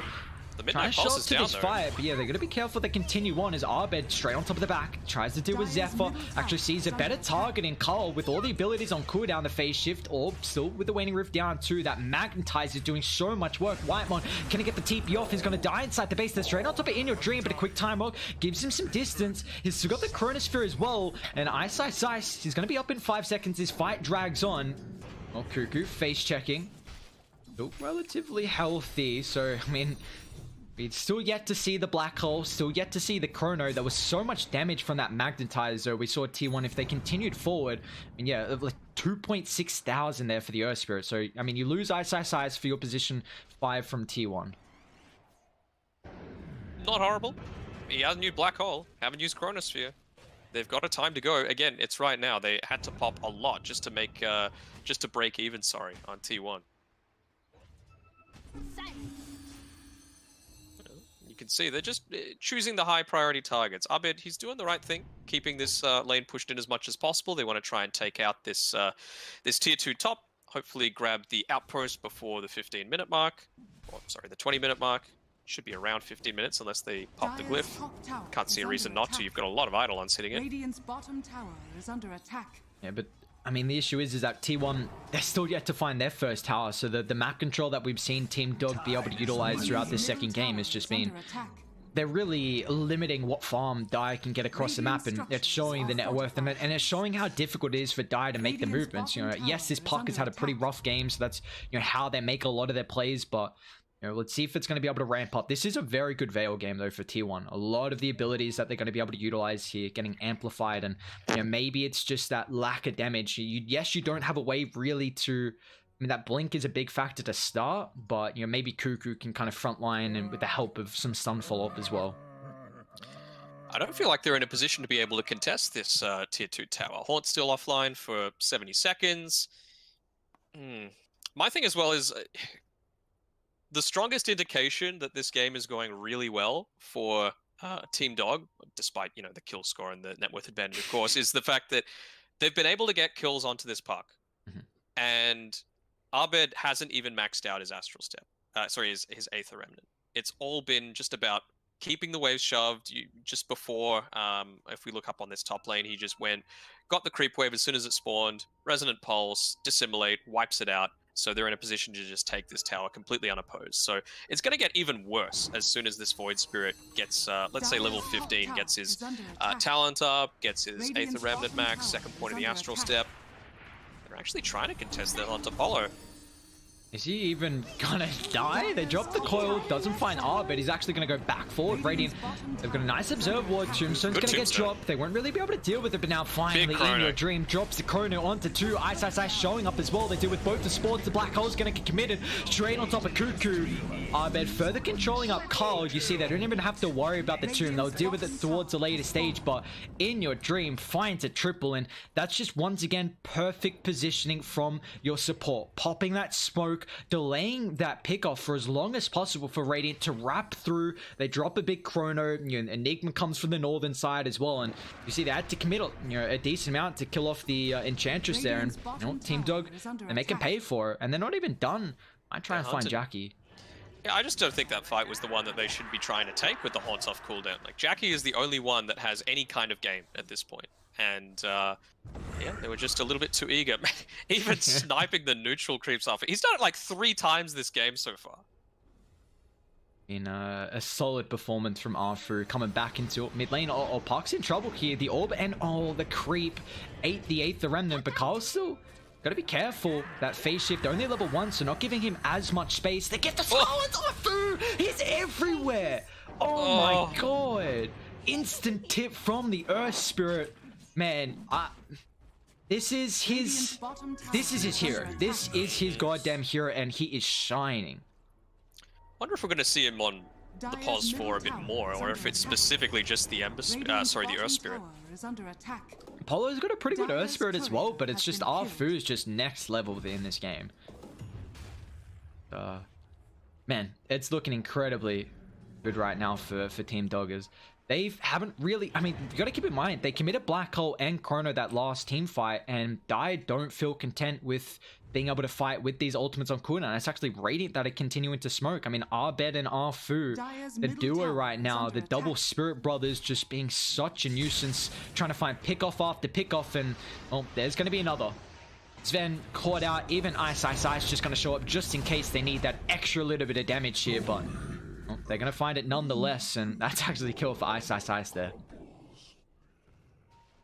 What's Ice got that he's looking to build into? Is he getting the Greaves? Is he...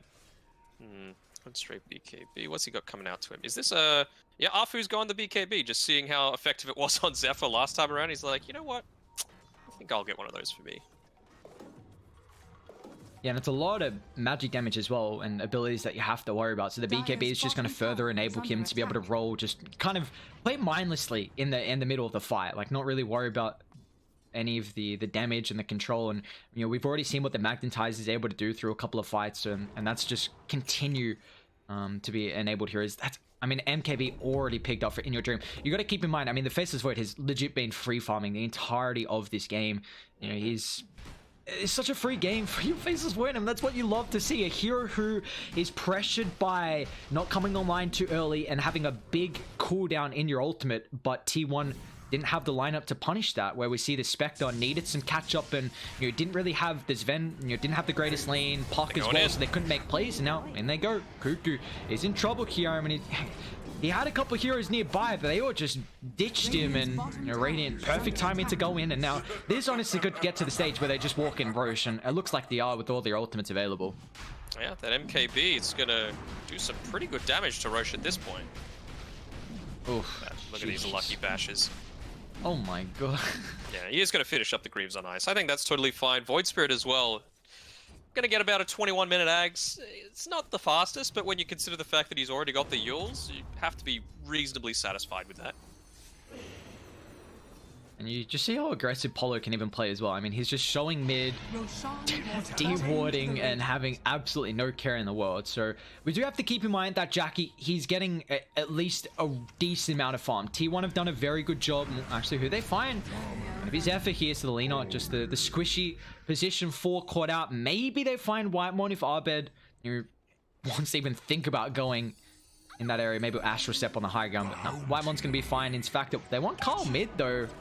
Where's the extra help? Carl should be fine at the moment. Arbed's really going to be a nuisance here. He'll be fine. He doesn't have his Ags yet. He's got enough for it now, and he's probably going to start ferrying it out to him, but not quite enough to go for a solo kill just yet. Well, what do we got? All right, Manta completed for the Spectre. Again, T1 have done a very good job at protecting their triangle to enable the Spectre to find farm, but in your game, does he want to drop the chrono? Is he going to? Bash, bash, bash, oh, the first hit, bash! And they get the bash, and then Spectre is going to pay the price here. As, man, there was a lot of damage with the Blade Mail Dispersion, but it doesn't matter when in your dream, Solo picks off, and they're going to make a very fast movement, smoking up, trying to literally wrap mid instantly with Arfu scouting. Going to try and find Cuckoo here, sets up for the roll, kick back as well. He's kind of close to the T2 tower. Let's see if T1 going to be able to protect this, but Arbed is going to show up with the Aghanims now with the double silence, making it very difficult for Puck to be able to enjoy that fight. He can't disengage, and they're not done. Arfu with another roll finds the kick onto 2. So now they're going to be careful if Zephyr's able to get chased down as well. This Earth Spirit is just demolishing T1. There's nothing they can do this game. Oh. I mean, the one little thing that you could maybe take out as a positive right now for T1, as it's a 14k lead at 21 minutes. Is there even anything? Yeah. The Blade Mail, when he died, was popped at the end of the Chronosphere. And so it lasted for maybe like a second at best, and it still took the Void down to 300 HP. So I think with the Void, until he has, let's say, a Satanic, he is still quite vulnerable to being picked off by this Spectre lineup. It's getting a little out of hand, though, it has to be said. Oh yeah, no doubt about it. I mean, what's the probability? 97%. Yeah, and that's with a Spectre lineup. Yeah. You know how Dota Plus loves its Spectre. Now, Polo once again, look at the positioning. Smoke pops. I mean, it's going to be the sacrificial lamp, but that's exactly what you want here. He might not even... Glimmer's trying to run. They get the Stormhammer, and yeah, he's going to get brought down. On top of the backline, they do find an extra target, Carl. They're going to haunt forward. Do they have the control for the Void Spirit? He's still got the Eula Scepter just in case. Now, got to be careful how deep you dive. Gonna drop the Tombstone. Pretty good positioning right now, Team Dog. They need to continue to retreat. Oh, just misses that LSA, but Ice has got this turn potential, the Black Hole, but the sustained, drawn-out fight here. Arbet's gonna go back in once again with the double silence. Up on the higher ground. Is gonna be stuck up here for a little while, but Ice hasn't found the correction with the ultimate. Now drops the Black Hole. Solo on top of the Spectre. That's the perfect target as they've overstepped their welcome. As T1 lose 3, they get the roll just a little bit late, but they'll make it 4 as well, as Whitemon's gonna get punished. Oh, there were so many juicy moments where ISS could have got like a 4-man Black Hole if he had the Blink Dagger, but that Guardian Greaves is the hood, just enabling him to survive as well as the rest of his team for a long enough time that the rotations can come, the cavalry's there, the hordes on cooldown, and yeah, it was just cleanup duty for the rest of Team Dog. I mean, that was them without Chrono as well, and without BKB, which is now picked up on the Void. So you do get rid of the Ages, I guess, and you force a buyback on the Enchantress, but man, it just doesn't matter. It really feels like T1. It's a game which is getting incredibly grim here, and maybe they can somehow stall out and get the Spectre online, but it feels like the rest of the cores, like Puck and Sven, they're feeling like they're position 4s right now.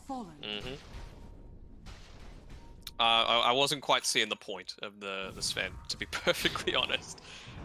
Especially if they Jackie? played as passive as they did with an Urn build. Spectre could be in trouble because the Faceless Void still got the Chrono off. Who's even going to pop the BKB that dropped the Midnight Pulse? Perfect positioning. Jackie caught out inside that percent damage. Double the Chrono on top of the backline as well. In your dream. Just styling on them now. 3 down from T1. They're going to try and make it a 4th as well as Cuckoo. Oh, they get the roll forward actually. Afu's Earth Spirit. Chain lockdown with the Centaur. Conqueror. A full 5-man wipe. And we're going to a game 3. What more do we want? T1 versus Team Dog, but a night and day performance here, different from that first game to second game. It was just a masterclass from Radiant. Seems like that's a bit of a trend, huh? Yeah. The first series, it was TNC dominant game 1, Fnatic dominant game 2. Very much the same sort of story here, but I think this one is a lot more clear-cut as to why. You know, the Sven position 3, I just don't feel like with the places that he was sitting to farm, it just doesn't make any impact on the map. It takes farm away, potentially, that the Spectre was able to have.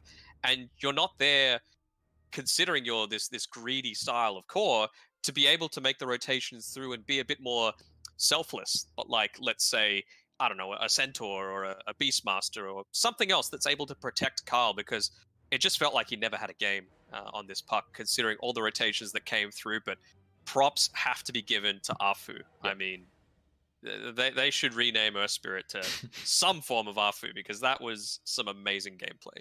Yeah, and I'm keen to see if this is just, you know, giving Afu the Earth Spirit, or if if he's going to stick on the 4, play on the 5 in that next game. If it's just, you know, giving him the high priority as the Earth Spirit here, which is completely obvious with how well he was able to perform. And while Team Dog, they have an incredible second game here. Unfortunately, we don't really see the value in the Sven. You know, Cuckoo had an idea with his draft, but unfortunately just wasn't really able to formulate where we could really see that in this second game. They've gone for a couple of pocket stracks, you know, chucking out the Lina 3, the Sven 3. Wasn't going to work for them this game. Maybe we'll see the Sven go back into that busted role on the 1. But who knows, you know, at least we get another game 3. Like, that is what we want. 2 of the best teams going at it in the Southeast Asia region. Team Dog versus T1. The upper bracket round 1. We're going to see who's going to get knocked down after this game. Take a short break with game 3 right around the corner.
Welcome back to the BTS Pro Series. We've got our last game of the night going the full distance. Team Dog up against T1. And then we saw last game, Benny the Dog really was the sixth man of the year here for Team Dog. Was the big factor of them being able to take that game, I reckon. Not Arfu's Earth Spirit. It was the background from you. Yeah. So for all the people cheering on Team Dog, good dog, Benny. But I don't want to be seen as biased, so we also need to have a little bit of love for T1. So I've got my good friends here just watching the games with me, or if that looks a little biased, I might switch to something a little bit down the track. It depends what this first pick is. We'll see. Well, it's not going to be Sven, thankfully. Thank the God. And this is same with game one here. T1 not having first pick, so getting rid of the Sven, just making sure that Team Dog have no opportunity. They didn't have a good play within the position 3, but in that game one, because they didn't have first pick, they're like, all right, Team Dog, we're going to give you no opportunity to pick up the broken Sven. What they do go for is the Viper into the Tusk from T1. Okay. No, I was surprised that Aya wasn't prioritized there as soon as it was available, but I will always enjoy a Tusk game. Well, you let it why through. Not?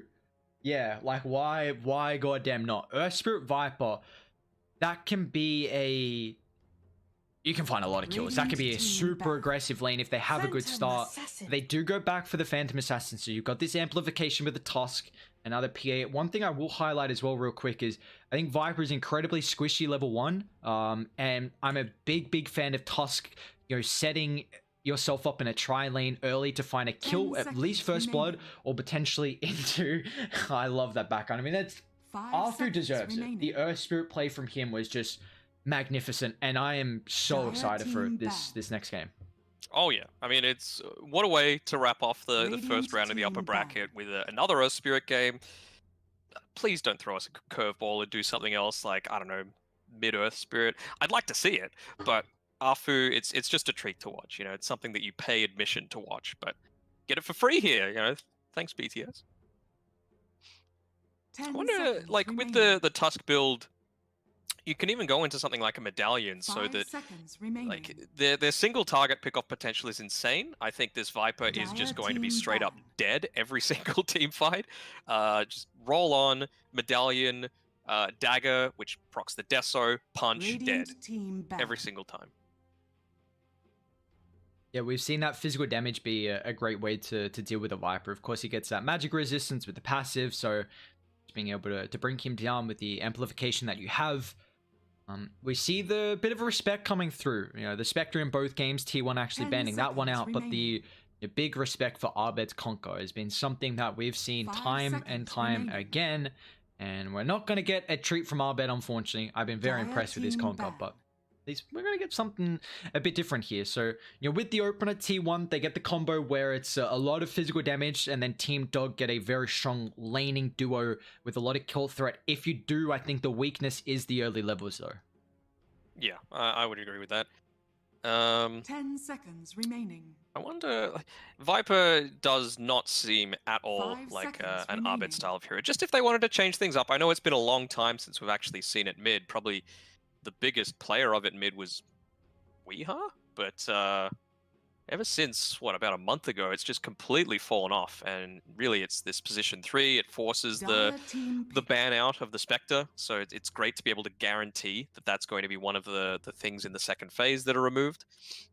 So now it's just a matter of, right, what's actually going to be able to contest the PA super later on. We've seen in previous games it was someone that builds into a Silver Edge, so you're not worrying about the coup de grace damage all too much. And obviously something that can build into an MKB, also very effective.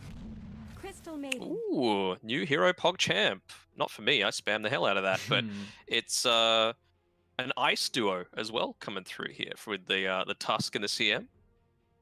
Well, that's going to be, that lane, you've got now a slow to keep them in that tag team. You're a bit squishy, but you now have, we're probably going to see in this, hero for tier 1, someone who's really dumping out a lot of the magic. You're just really utilizing that extra arcane aura. But Team Dog, they go for the Undying here, so, and a very nice laning stage support. It is. I want to see what cores they round it out with, though. Like, I guess later on with the CM, like I was about to say, you don't really have that many. Just throwing it right back at him, huh? Tombstone hitters at level 20. CM can go the attack speed talent if it does get that late, so that's always going to be nice. The 200 attack speed. This could still be like a 4's Enigma with Zephyr playing it. I feel like in the past he's been a lot more selfish with the way that he goes about things. You know, he just leaves Ice in the lane on his own. And Ice would be playing the Tusk in this scenario. I've seen him do that plenty of times as well. They could just go for the more standard way of doing things, but it's good to leave that possibility open. You know, you never want something that's just completely transparent as to how they're going to try and counter your lane. So I the safe like- lane. Radiant team What do they back. go for? They're gonna Morphling. Okay, this gives them a really nice way to deal with the Eidolons with that waveform. If you've got a decent lane, I was gonna say, because they picked the Enigma, which felt like a Into the Undying, which was a really nice laning matchup. Because the Undying against 10 a hero seconds that's remaining. not strength and someone that's ranged, you really can't harass as much. Yes, you can 5 chuck out the seconds decay, remaining. but you not being able to right click is a big factor. And he doesn't have any kind of AoE, nuke to be able to deal with the Eidolon. So that meant that Ice last game was able to get a lot of farm. And now this Dire game, at team least, back. you pick up the Morphling. So with that waveform, if you've got a good lane, then you can definitely deal with the Radiant Eidolons team and back. have a factor there. But I'm just excited we get an Enigma. We didn't have pretty much any big black holes in last game, and now it's game 3, an upper bracket round 1. We get another Enigma. I'm just happy about that, to be honest. Yeah. I'm just thinking, like, who's 10 the morph going to be seconds remaining. prioritizing with his morph? Maybe the Tusk, to be honest. Like, 5 the- seconds there's a lot of good remaining. things to steal. They get the Earth Spirit combo. This is something that OG were doing a lot, where they would literally just first picking Morphling for tops and picking up the Earth Spirit in the first phase as well. And it's just the brothers rolling Dire team non-stop. back. And so, I mean, you're definitely going to have the Earth Spirit, and if you don't utilize that early, we'll see who he's going to play with. But yeah, it's a hell of a combination. Even the CM's not horrible, to be honest. Like, if you're able to get that Frostbite for 10 seconds the full remaining. 3 seconds onto a PA, that just means you're dead meat. Even the Tusk, 5 right? Like, seconds someone that remaining. is their frontliner. If you can just completely remove them from the equation by rooting them for 3 seconds, it can turn around a team fight entirely. I mean, there's some great heroes. You can Tusk with the tag team. You've already brought that up, but then also now the Radiant Phantom Assassin team being able to pick. kind of jump in and out of fights with the Phantom Strike. But looking for the last pick here, both the mid lane from either team. T1 probably really wanting to utilize this Crystal Maiden. Is a Storm an opportunity? Because Team Dog have very, very minimal lockdown. Viper probably going Atos, Earth 10 Spirit. That's about seconds it. So I feel like T1, it has to be someone who's going to utilize the Crystal Maiden. 5 seconds remaining. Possibly, but you never want to count out. Like, there were so many times where Carl's puck was silenced on T1 by Afu Dire that team I pick. wouldn't want to run that kind of risk. They're just going to pick it for themselves anyway. It's pretty decent, honestly. I mean, T1 don't have a lot of control. They do have this ultra last pick. We'll see what mid lane matchup they're going to go for, at least to deal with the Storm. Well, they need Wonder control. if, 10 wonder if seconds they're even remaining. like just leaning even further into Afu, right? The Storm Spirit, sure, you can get your first 5 item, but seconds follow it up with an remaining. Axe. Let that Magnetize go to work. Let the Nether Toxin do a lot of the damage as well. Well, what's available now? Lesh, Void, Puck banned out. I think a lot of the mid heroes that have catch to deal with the Storm Spirit. There's still an Ember, not a lot of control for Team Dog. They need something that goes first.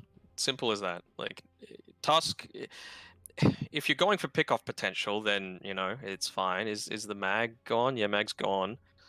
Can they...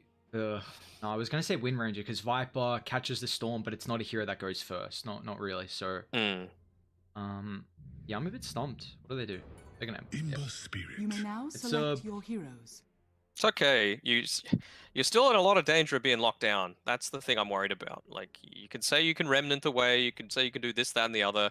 I have faith in Apu, not Apu, that he's going to be able to secure a lot of the mid game for Team Dog. But as to who wins overall, It's pretty damn close, to be honest, with both of these drafts. And it is... Okay, so Cuckoo's just playing the Enigma, not going any hyper-greedy style with Zephyr. Well, what they have is also, we've seen a lot of the Storm Spirits go for this Overload. What's the pull? Vortex? Yeah, that's it. Sorry. With the Vortex early, just because that value point in it, you know, they buffed it a while ago, and now it's 10 great setup for the seconds Earth Spirit roll in. If you get that, you know, stun lock, it's already going to be a 5 melee seconds matchup versus remaining. Storm, so it can be a bit 50-50. I mean, you've got to weigh the Flame Guard is going to be nice to protect him a little bit, but I think the rotations from T1, you can have Tusk maybe coming through, but I feel like Team Dog with the Earth Spirit and Storm can really put their stamp on in that mid lane. Is really nice for Whitemon though, if he's able to positioning himself correctly. Like Afu, In Your Dream, Abed, all playing heroes that have high mobility. If you're able to get lucky with a keen optic and you can build an early Aether Lens, Frostbite is so damaging. Like, you don't itemize on a Storm Spirit to be able to survive super early on against a 3-second route that's just unavoidable. And if you get these good early items, it's often cast from a range that you weren't quite expecting.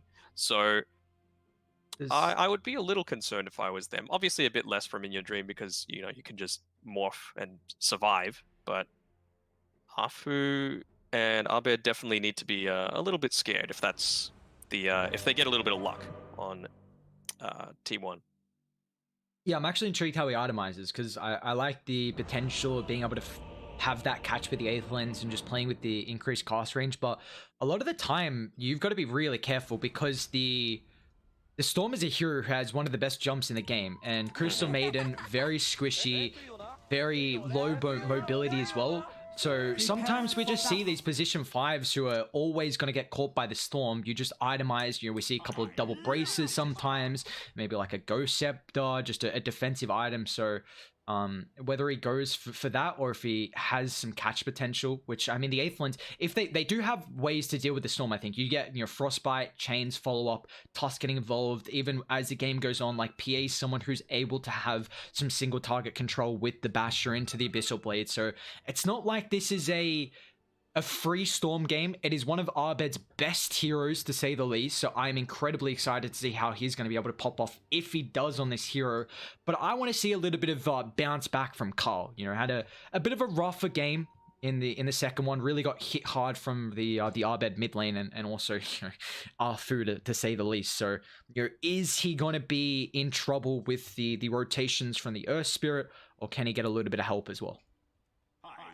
We'll have to wait and see. Tradition is here. The disconnects at the very start. Hopefully not too much packet loss for the team this time around. Yeah, it's just a good old Southeast Asia pause to start. Hopefully you don't he's in and out, really trying. Well, how are they moving here? We've got Cuckoo, Whitemon, and the Tusk all going together. I mean, Enigma's level 1 gank potential is non-existent. But, I mean, together with Whitemon, you do have, you know, some good slow potential. I was thinking they might have tried that with the PA. Maybe bring... I mean, he's got a Orb of Venom as well, so that's a guaranteed kill if you're able to find someone off on their own. You would assume that Team Dog are going to know to play safely around that top side, so maybe they're just trying a little bit of mind games coming through. I mean, I've harped on constantly throughout the Pro Series the fact that Tusk, I think you amplify your game with the factor of having such a high threat of getting first blood because of the tag team. And Viper is a hero who is very, very weak level 1, and even level 2 as well. You're not at that strongest stage. So I'm big fans of teams that can have this Tusk, you know, try lane to start, whether it's not even for like a wave or 2, just get that first kill, force Ice to tee back and just have that free first blood. So, you know, I'd like to see them bring the Tusk back up top, because like you said, I mean, how are you really going to find first blood with the Enigma? So if you can, you know, punish Ice's Viper, make him have a rough game, really amplify the Phantom Assassin, and see how Jack is able to pop off on the hero. Right, here we go, he's coming. They just wanted to get those deep sentry wards down, make sure those camps were blocked. Wouldn't surprise me to see him just stay here until just before the 2-minute mark to make sure that those camps continue to be blocked and make the lane a little bit easier for Cuckoo. They've spotted him out though. Arfu surfing through the river. They might try and fight here because Polo's also in the area. Oh, misses with a decay. The battle Okay. begins. They might have to. Do they give going this in, up though. now though? Ice dropping the Nether Toxin, but the damage on Phantom Assassin, it's high at the moment. But now with the tag team, they're going to turn. There's the first blood. Jackie will still end up falling, but at least he's able to get that kill on Ice before he dies. Whitemon could be in trouble though, as Polo, he's got the boots, tries to slow him down with the Nova, but won't be able to. So Polo gets a double on the Undying there. It's worth it if the PA gets the first blood though. An extra 280 gold means that he's able to, I believe he bought the slippers and a circlet with that extra money, so Oh, is that always far? handy. Just face checking at the moment. They might just go back in. They're pretty strong at the moment. Tag team back up once again. They want to find Ice. He just TP'd in. Zephyr's taking the full brunt to the force. Killing spree for the Undying. He's already level 2 as well. Now Jackie's gonna eat a lot of damage. Polo got that extra items to come through. So the boots and the orb, man, he is melting through the PA. Orb of Venom, plus 12 strength. They lost a few creeps underneath the tower as well, so that's not looking all too hot for T1, but the fact that Ice needs to walk all the way back is obviously going to be a huge plus for him. Is that what's he got coming out? Just the tangos, actually, on the PA, not wanting to get any magic stick or anything like that, just going for the immediate sustain. Oh, meanwhile, you take a look bot. Like, Enigma's a hero who's fine with playing solo. You can just deny the wave, drag it back. Whitemon's pushed out a little bit too far, so we see Arthur and Polo, the duo in the support, gonna be able to find another kill. That's 4 at the moment here for the boys on Team Dog. And Ice finally rejoins the top lane, but man, we've had a lot of aggression. This is what I want, a Tusk against the Viper though, but unfortunately they've just given a couple of kills away, and Zephyr might double back into the rest of Radiant. Yeah, Arfu and Ice setting up. They can keep him under the Nether Toxin. He's got the boots, so high mobility at the moment. You want to go straight in? Oh, not quite. Thought he might have. Well, they're getting close to level 2s, so you know, you thought these fights were crazy. Well, you're going to have people zipping around, using snowballs, frozen in ice. They're going to lose the creep equilibrium, which is the big thing as well. You see how aggressive they can position. And Ice, once he's able to get that extra level, see how they're able to man fight at the moment. But just holding the tri lane, a lot of aggression. I mean, they're the Phantom Assassins, not the strongest laner. So, I mean, you've got no threat. I mean, Morphling going 1v1, he doesn't really have to worry about the Enigma finding a kill on him. So now in your dream, gets out of that, choke point of, well, I don't want to say choke point, I should say gets out of the weakest stage, where very similar to the Viper, level 1, level 2, you're incredibly weak and can have high kill threat potential onto yourself. So, at least he's having a good start. So will the Enigma, but top. Oh, miss. You could tell they were pinging out on Polison because he had no mana at that point, so they were trying to say, well, finally we have a chance we can actually go in against this Undying, who's a beast, level 3 already. He's gone the soul rip. No point in skilling up the tombstone when you've got 3 people in your lane. It's just going to get dealt with super quickly. Arfu, does he want to roll? Jackie's going to eat it with a kickback under the creeps, and there we go. It's a dominating spree for Polo, and meanwhile, mid lane, Arbet gets a solo kill on Carl. He's going to pay the price though. But man, he is so happy with getting that kill on top of the mid lane. Oh, I love this many kills. It's always so fun to watch. This is the way that I want to see out the patch, right? Just teams having fun, just going all out, throwing their faces at each other. No Sven, I mean, we got the PA, but it doesn't matter. This has been, we got a treat. I mean, Arfu back on the Earth Spirit, Arbet on his Storm, and then we got a couple of Carl on the Ember, a Cuckoo Enigma. Like this game 3 is setting up to be such an exciting way to finish the night as Arbet will chains off the mark. Shard's gonna prevent the way to retreat up on the high ground. He's actually running towards Polo right now. They're gonna double back. As well. Look at the bait, man. The levels on the supports right now are so goddamn high. 3 on Arfu, Polo's 3 as well. They do lose the Viper though, so Jackie and Whitemon punishing that. It's a haste read here on Arbet. You can tell they're just trying to put so much priority here onto killing him before he reaches level 6, has that escape potential, but just never paying off for him. And now even with that haste, even if he gets slowed up, he's no danger of dying. And this is, I mean, we saw Carl really got picked on in that last game. And I mean, he's already got 2 deaths on the Ember, so not a good start for him. Arbet close to the 6, and And he didn't have the TP available, so Carl had to smoke up and run back mid, and Just wanted that extra movement speed. He's not even level 5 yet. Oh, he's popped him.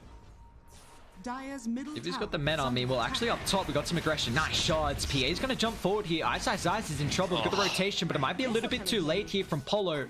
Fu's still trying to man fight. We'll get a return kill now with the roll forward with the help of Polo's son. Jackie gets the blur. Phantom Strike not going to make it in time. And they drop the Tombstone because Polo's son, he's goddamn level 4. Fu's going to have to kick up if they want, but diving under the tower will not be how they want to play this one. So It's a farming tombstone.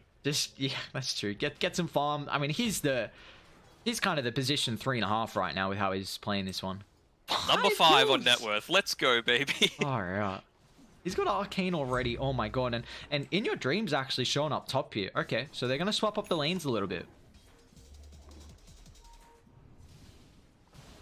Oh, they're making another play mid. Arbit's just feeling so confident. He doesn't care that Zephyr's here. He's kind of a little low on mana though on Arbit. He has to be a little bit careful. If they make too deep of a foray forward, Whitemon was there with the 2 points in the Frostbite, and they're going to Dire's get the middle DD. So tower is under attack. things looking a little bit more positive now for T1, with Carl being able to pick that one up, and more importantly, deny it away from Arbit. I mean, it's a 3,000 net worth lead this early on into the game though for Team Dog. This is an incredible way to be able to start game 3, and what's looking to continue is In Your Dream. He's just looking to pressure with a catapult. I mean, this, Radiant, they're just going to shove the lane in. They've got some extra creeps coming through. They even have Glyph if they have to use it aggressively to keep that catapult alive, but it looks like it won't even be required, as they can just tank up the tower once the creeps die. And I mean, this is going to be such an early objective and a free lane for In Your Dream, but Ice down bot. They're diving the Viper. Polo with the rotation, tries to get a little bit of health back. They're going to be careful because Ice is taking a long time to die, but there's no extra help. Fu's going to show up now with the roll forward. Gets a connection on top of Cuckoo. The kick is well with the zombie. Jackie will fall. Polo is goddamn wicked sick, and he might even be able to get another one as well. Zephyr's trying to juke up through the northern tree line, be able to use that TP out, but now Whitemon's going to be careful as well. He's showing up, and I mean, do you want to be here? The double support duo, they're just going to work. Kick back, Polo is out of mana. Get your 8 kills. Oh no. I mean, I guess the issue is that you have so many kills on a support who will probably eventually die, and it's going to be a big streak, you know, giving over to T1 as well. But I've just been so impressed. I don't even care if he's eventually going to die. He's 7-0-2. I mean, do you really care if you have like what? He's third Let's say a 9-minute mech or something like. No, you don't give a damn. Like, you don't actually give a damn. I am. Alright, Polo's level 6 already, and I mean, after he was also third on level net worth. 5. Still yeah, is, by the way. This is ridiculous. Like, now it's going to give you so many more opportunities where it's a lot more space for the Morphling, who's literally just free farming. Arbit's had a free lane as well, and now it's going to you look at the levels. I mean, CM4, Tusk is 3. So yes, Ice is taking the hit. That's the big thing that we should speak about, is 1, 5, and 7 on the Viper. So he hasn't been having too hot of a game, but he's still level. Like, look at the actual net worth. He's level with all of the cores right now on T1, so he doesn't really care all that much. You know, he's been part of basically all of the kills. Just he's also died. Oh no, Polo, not the streak. You don't want to give it away, but it looks like he will as they catch him out on the high ground. Although we dropped him too. He's pretty goddamn tanky. You've got to get this kill. It's worth so much. Polo, he stays alive. Arbit coming over as well, and now can he get the kill? Stack up the tombstones. Oh, he thought about it. He thought about it, but no. He's like, all right, Arbit. You know, I've got 7 kills. Let's let my cores get a couple. That's not the way to think. You're the carry now, Polo. This is just, man, this is stupid. 5,000 net worth lead, and look at the deep ward as well that Radiant haven't. Oh, they're rolling in onto Jackie. Magnetide's dropped. Now Ice has got the ultimate as well. That tick damage is plentiful to be able to deal, but let's see if they punish the deep dive. Unfortunately, Zephyr, I mean, you just see the... I'm really worried now for Team 1 because Ember had such a bad mid lane, and how do you make plays now on Dire? With great difficulty, Arbit even just taking the full 6 Eidolons that Ice had and converting it into a push into this mid-tier 1. In Your Dream even showing up to make sure it's secured, and this makes this invasion into the T1 jungle that little bit easier. God, Ice didn't even look at that kill, by the way. He tosses out the Viper Strike, one poison attack, the urn, and then just looks away and runs. And he's like, yeah, you're dead. See you later. Yeah, it's... Oh, let's see. Dire, they're coming over. They see Polo in the river. I mean, can they kill him this time? Drops the tomb. Ultimate's not available, but Arthur's going to roll forward. They've already got the Veil, so the damage is just going to be through the roof. Tusker looks like they leave Zephyr, but now they can double back as Arbed still has some mana to utilize a zip. They finally get that kill. Who got it? Carl did fourth. He needed it. Yeah, he very much needed it. Now third in the net worth.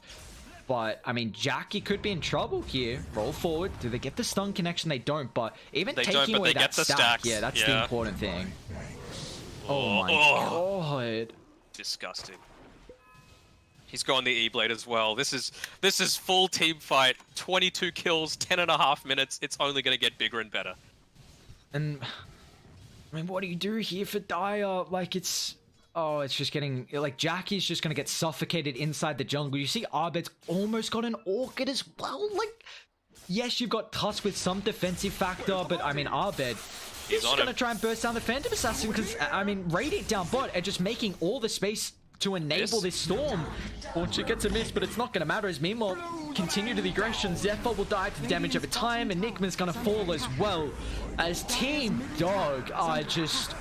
I mean, this is a masterclass performance, this game 3. Are we watching a pub? Honestly, like, it's far out. It's feeling like that at the moment. 7,000 gold behind. What do you do? PA's bottom is sitting right now 7th in the net worth. And when they do get Arfu, Waimon getting it, unfortunately not for Carl, which would have been pretty important, but... I mean, T1 just have to try and get some pickoffs and delay this game and hope the Phantom Assassin's able to find the farm. But can he even go for Battle Fury this game? Like, do you just have to go Deso? Like, that feels bad as well, because then you don't keep up in farm, but I don't know. I feel like you kind of have to, just because the way that they can get back into this is with that Deso and the Tusk. By the way, 2 braces on the Tusk, so he's going to have a hard time dying. He's got the Orchid, the Snowball gives Carl the life. Now they're going to try and turn. But has he gone a little bit too far with the control? That's a big kill. Carl will claim it 392 gold. So he's been getting a decent amount back from these kills. He got the Undying Spree, that Storm kill as well, which was showing up with the Orchid there. And just the positioning, that Tusk Snowball, very, very important there to turn that one around. And the positioning for the CM, just extra catch. So, well, that's how they can potentially turn this one. Getting some free pickoffs like that with Storm going a bit too far. And that might change what build he was going for. I think prior to that, you might have to say the Desolator, hope for a pick-off, hope to get your golden experience that way. Now that they've killed the Storm and taken a lot of the attention away, could potentially afford for the Battle Fury. Yeah, he just queues it up in his quick buy, but they're going straight in. Storm just respawned, dives super deep, White One's dead, Jackie has to run. See, if they want to punish this, Enigma's got the Black Hole, they've got to be careful for the group up, they're drawn it up to Tombstone, but they don't really have a way to continue forward, as now Zephyr, he's in trouble as well, drag back Arbed, and even in your dream showing up to this fight. I mean, Cuckoo is trying to, you know, dish up maybe a potential ultimate, but even if he does, like, Radiant have some okay ways to be able to cancel it. What's he got coming out to him now? And that's a lot of items for Cuckoo, to be fair. Getting closer to the mech. He's building a Greaves himself. Dire are scanning. Oh, and they got lucky on T1 with the Keen Optic. Right now it's sitting on the Enigma. Jackie, no. He just wants farm. He wants a little space. He's just begging right now to get anything, it feels like. But another kill for Arbed, and I mean, Dire, they're posturing pretty aggressively. They got to be careful because Radiant have such good information at the moment. The Atos sets up for the roll now. They're straight on top of Cuckoo with a 3-man silence. Fu, they're just completely styling on T1 at the moment. They're going to roll on forward. Fu on top of the back line, simultaneously just chain locking down double the kill Ember for as Polo. well. It's a double for Polo. And now they might even be able to make it a triple. He timed that. He timed that. 100%. I am the carrier now. Polo saying, you know, they've transitioned him to a 5 with Fu playing the 4, but man, he feels like he's playing a goddamn position 3 right now with his net worth, and Oh, they see Zephyr as well. He's going to walk into the roll. And now the rest of Radiant, they're coming over the kickback. Tries to get Ice in range. Gotta be careful how deep you go from Arfu. This tag team, Jackie also with the damage, but it's not enough. They get out of range. Now they're going to look to turn. Ice dealing with the Phantom Assassin. He's dragging him away from this fight and away from Cuckoo for that potential of a black hole. DP with the outpost. Carl's going to try and punish this though with the Searing Chains. A little bit too late, however. Arfu will make it out. They wouldn't go back in, would they? Well, they were thinking about it. They're a bit far. I think you need Abed there, and he's just sitting down the bot lane. He's going to be able to snare up at least a couple of those bounty runes. In your dream, like, they're just playing on T1's side of the map without a care in the world. Well, this is a good rotation. In your dream, he doesn't have a defensive item. He's got the chains. And he's got that attribute shift, but it looks like with the immense amount of rotations and the extra heroes, they even commit the black hole. I mean, Cuckoo, 200-second cooldown. Yeah, you've got that Spirit Vessel, which is a great way to deal with the Morphling, but now that's a big ultimate down. I mean, they haven't used it since now Arbit. I mean, they're well aware that they can punish with the abilities down. Atos sets up for the roll. They're going to try and bring Carl through. Snowball doesn't give him the defensive factor. He's going to be able to get the Remnant away. They're going to be careful with the drag on 5. This Magnetize is doing so much work. Ice even showing up as well with the damage over time here. They find 2. Trying to drag this one back. Arbed doesn't have too much mana continue forward. Frostbite is really deadly at this point. You know, they were able to catch out people diving a little bit too deep. I believe it was Arfu that time around, and it just means that a lot of their re-engaging potential is taken away. You know, you make one move that's a little bit too deep, and you get heavily punished for it. So, good respect being given by Team Dog to T1. And they're giving them absolutely no breathing room. I mean, just the map control they have at the moment, and haven't even, I mean, it's still 60 minutes in, and the fact that they are 12,000 gold ahead and haven't even thought, I mean, Arfu's going Ags. He's already got a point booster after the Veil. Like, he's had that queued up for 5 minutes. He's been new for a while, and Jackie, he's abandoned the battle for. He's like, look, if they want to fight me that hard, I need to be able to turn around and hopefully try and take a team fight. I mean, it feels like desperation at the moment here for T1. This is getting to the stage where you've got to keep in mind that, well, unfortunately, Cuckoo, he's going to be in trouble. There were some reinforcements coming through, but it's going to be a little bit too late with the Orchid ticking out, and Arbed, look at the space now, because they just walked inside Roche. They dropped the Tombstone. They just got Polo tanking it. And if they give this Aegis over to Arbed, I mean, he's already had such a strong game. 8-2-4. The Aegis on Storm is one of the best carriers. They might even give it to In Your Dream if they even care about it. But give it to Paulison. Give it to Paulison. I mean, what I will say, this is silver linings, and it's, you know, getting to the stage where you've kind of got to, it feels like just saying anything in hope that T1 might be able to come back, but, you know, Radiant, they don't have a way to be able to go through a BKB Black Hole in the later stage. I mean, there's no way that we see Enigma getting any farm to find that at the moment, but that's something you got to keep in mind. It is always this late game potential of a BKB Black Hole. Will they get there is the question. I don't think they will. But, you know, we've seen crazier things happen. How about morph into Tusk and punch him in the air? Wait, no, you can't. It's an ultimate. How about switch up the Axe build and go into a Basher on the Earth Spirit? There we go. Do it, surely. Make some plays happen. Surely. Dire's top tower has fallen. Get some intriguing item builds coming through, but it's very disappointed that Paulison has dropped down to 6th in net worth. Oh, such a shame. He's been, you know, the shining spot. Really wanted to see him in first in the net worth, honestly, but not going to be the case, unfortunately. Surely they gave him the Aegis. There's next time. Will there ever be another game where we see an Undying 11, 1, and 9? Competitively, probably not. That's Greaves as well, finished up for him, by the way. I mean, this is just a stupid amount of extra sustain now. I mean, it's... You take a look at where Dire farming. I mean, this is literally what feels like the only safe spot in the enemy's jungle. Away from the objectives. Yep. You tier 2 top got claimed, tier 2 mid got claimed. The Radiant even think about forcing this potentially. I mean, In Your Dream doesn't have Aegis, so that, you know, Morphling being the tower siege without that extra life could be a big factor here. But how do you initiate? With Tombstone dropped, Ice posturing as aggressively as he is, and you've always got this counter initiation potential. zip in. Kyle.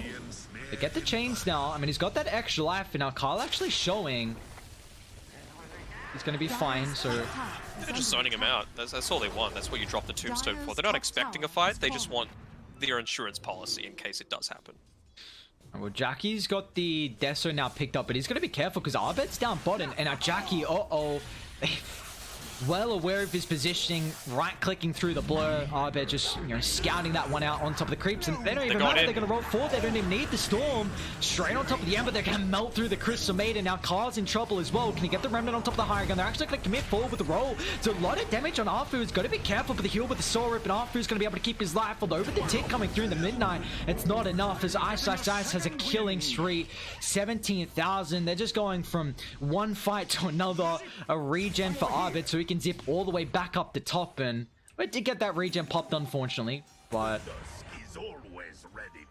yeah, and they've still got a minute and a half on this Aegis, so he could just look to go balls deep one more time.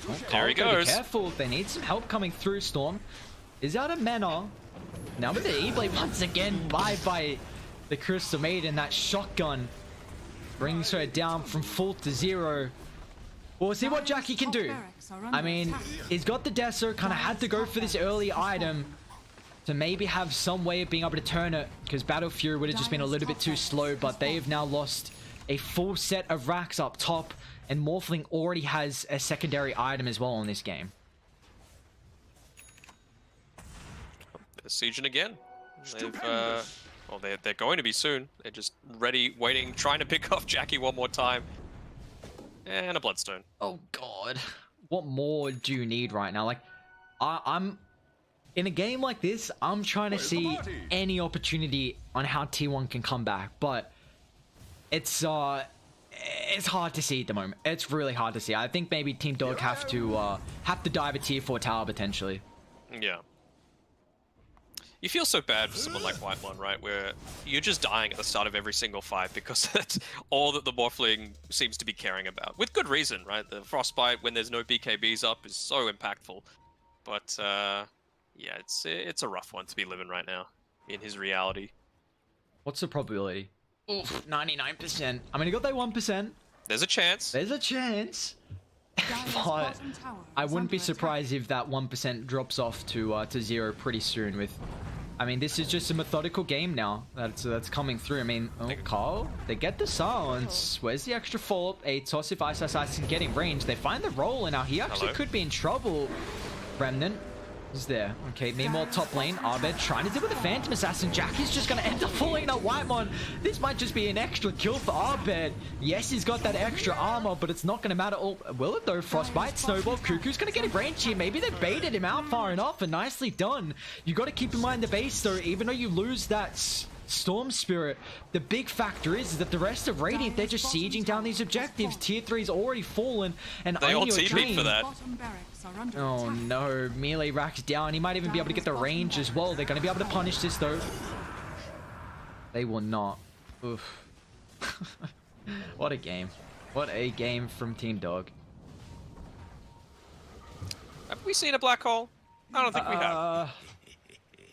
Maybe one? Committed? No, that was... I feel like that was last game. Well, see you later, Sam. Thanks for coming. A good old E-Blade against a squishy support, and Enigma's going to get caught out as well. You just cannot be outside the base. There comes the black hole, but it'll do instantly nothing. It's a silence from Arfu, the roll inside. This might be getting to the stage where they're going to try and drop the G's as Team Dog are just completely styling 4 down on T1, and that's going to be a second full set of racks. I mean,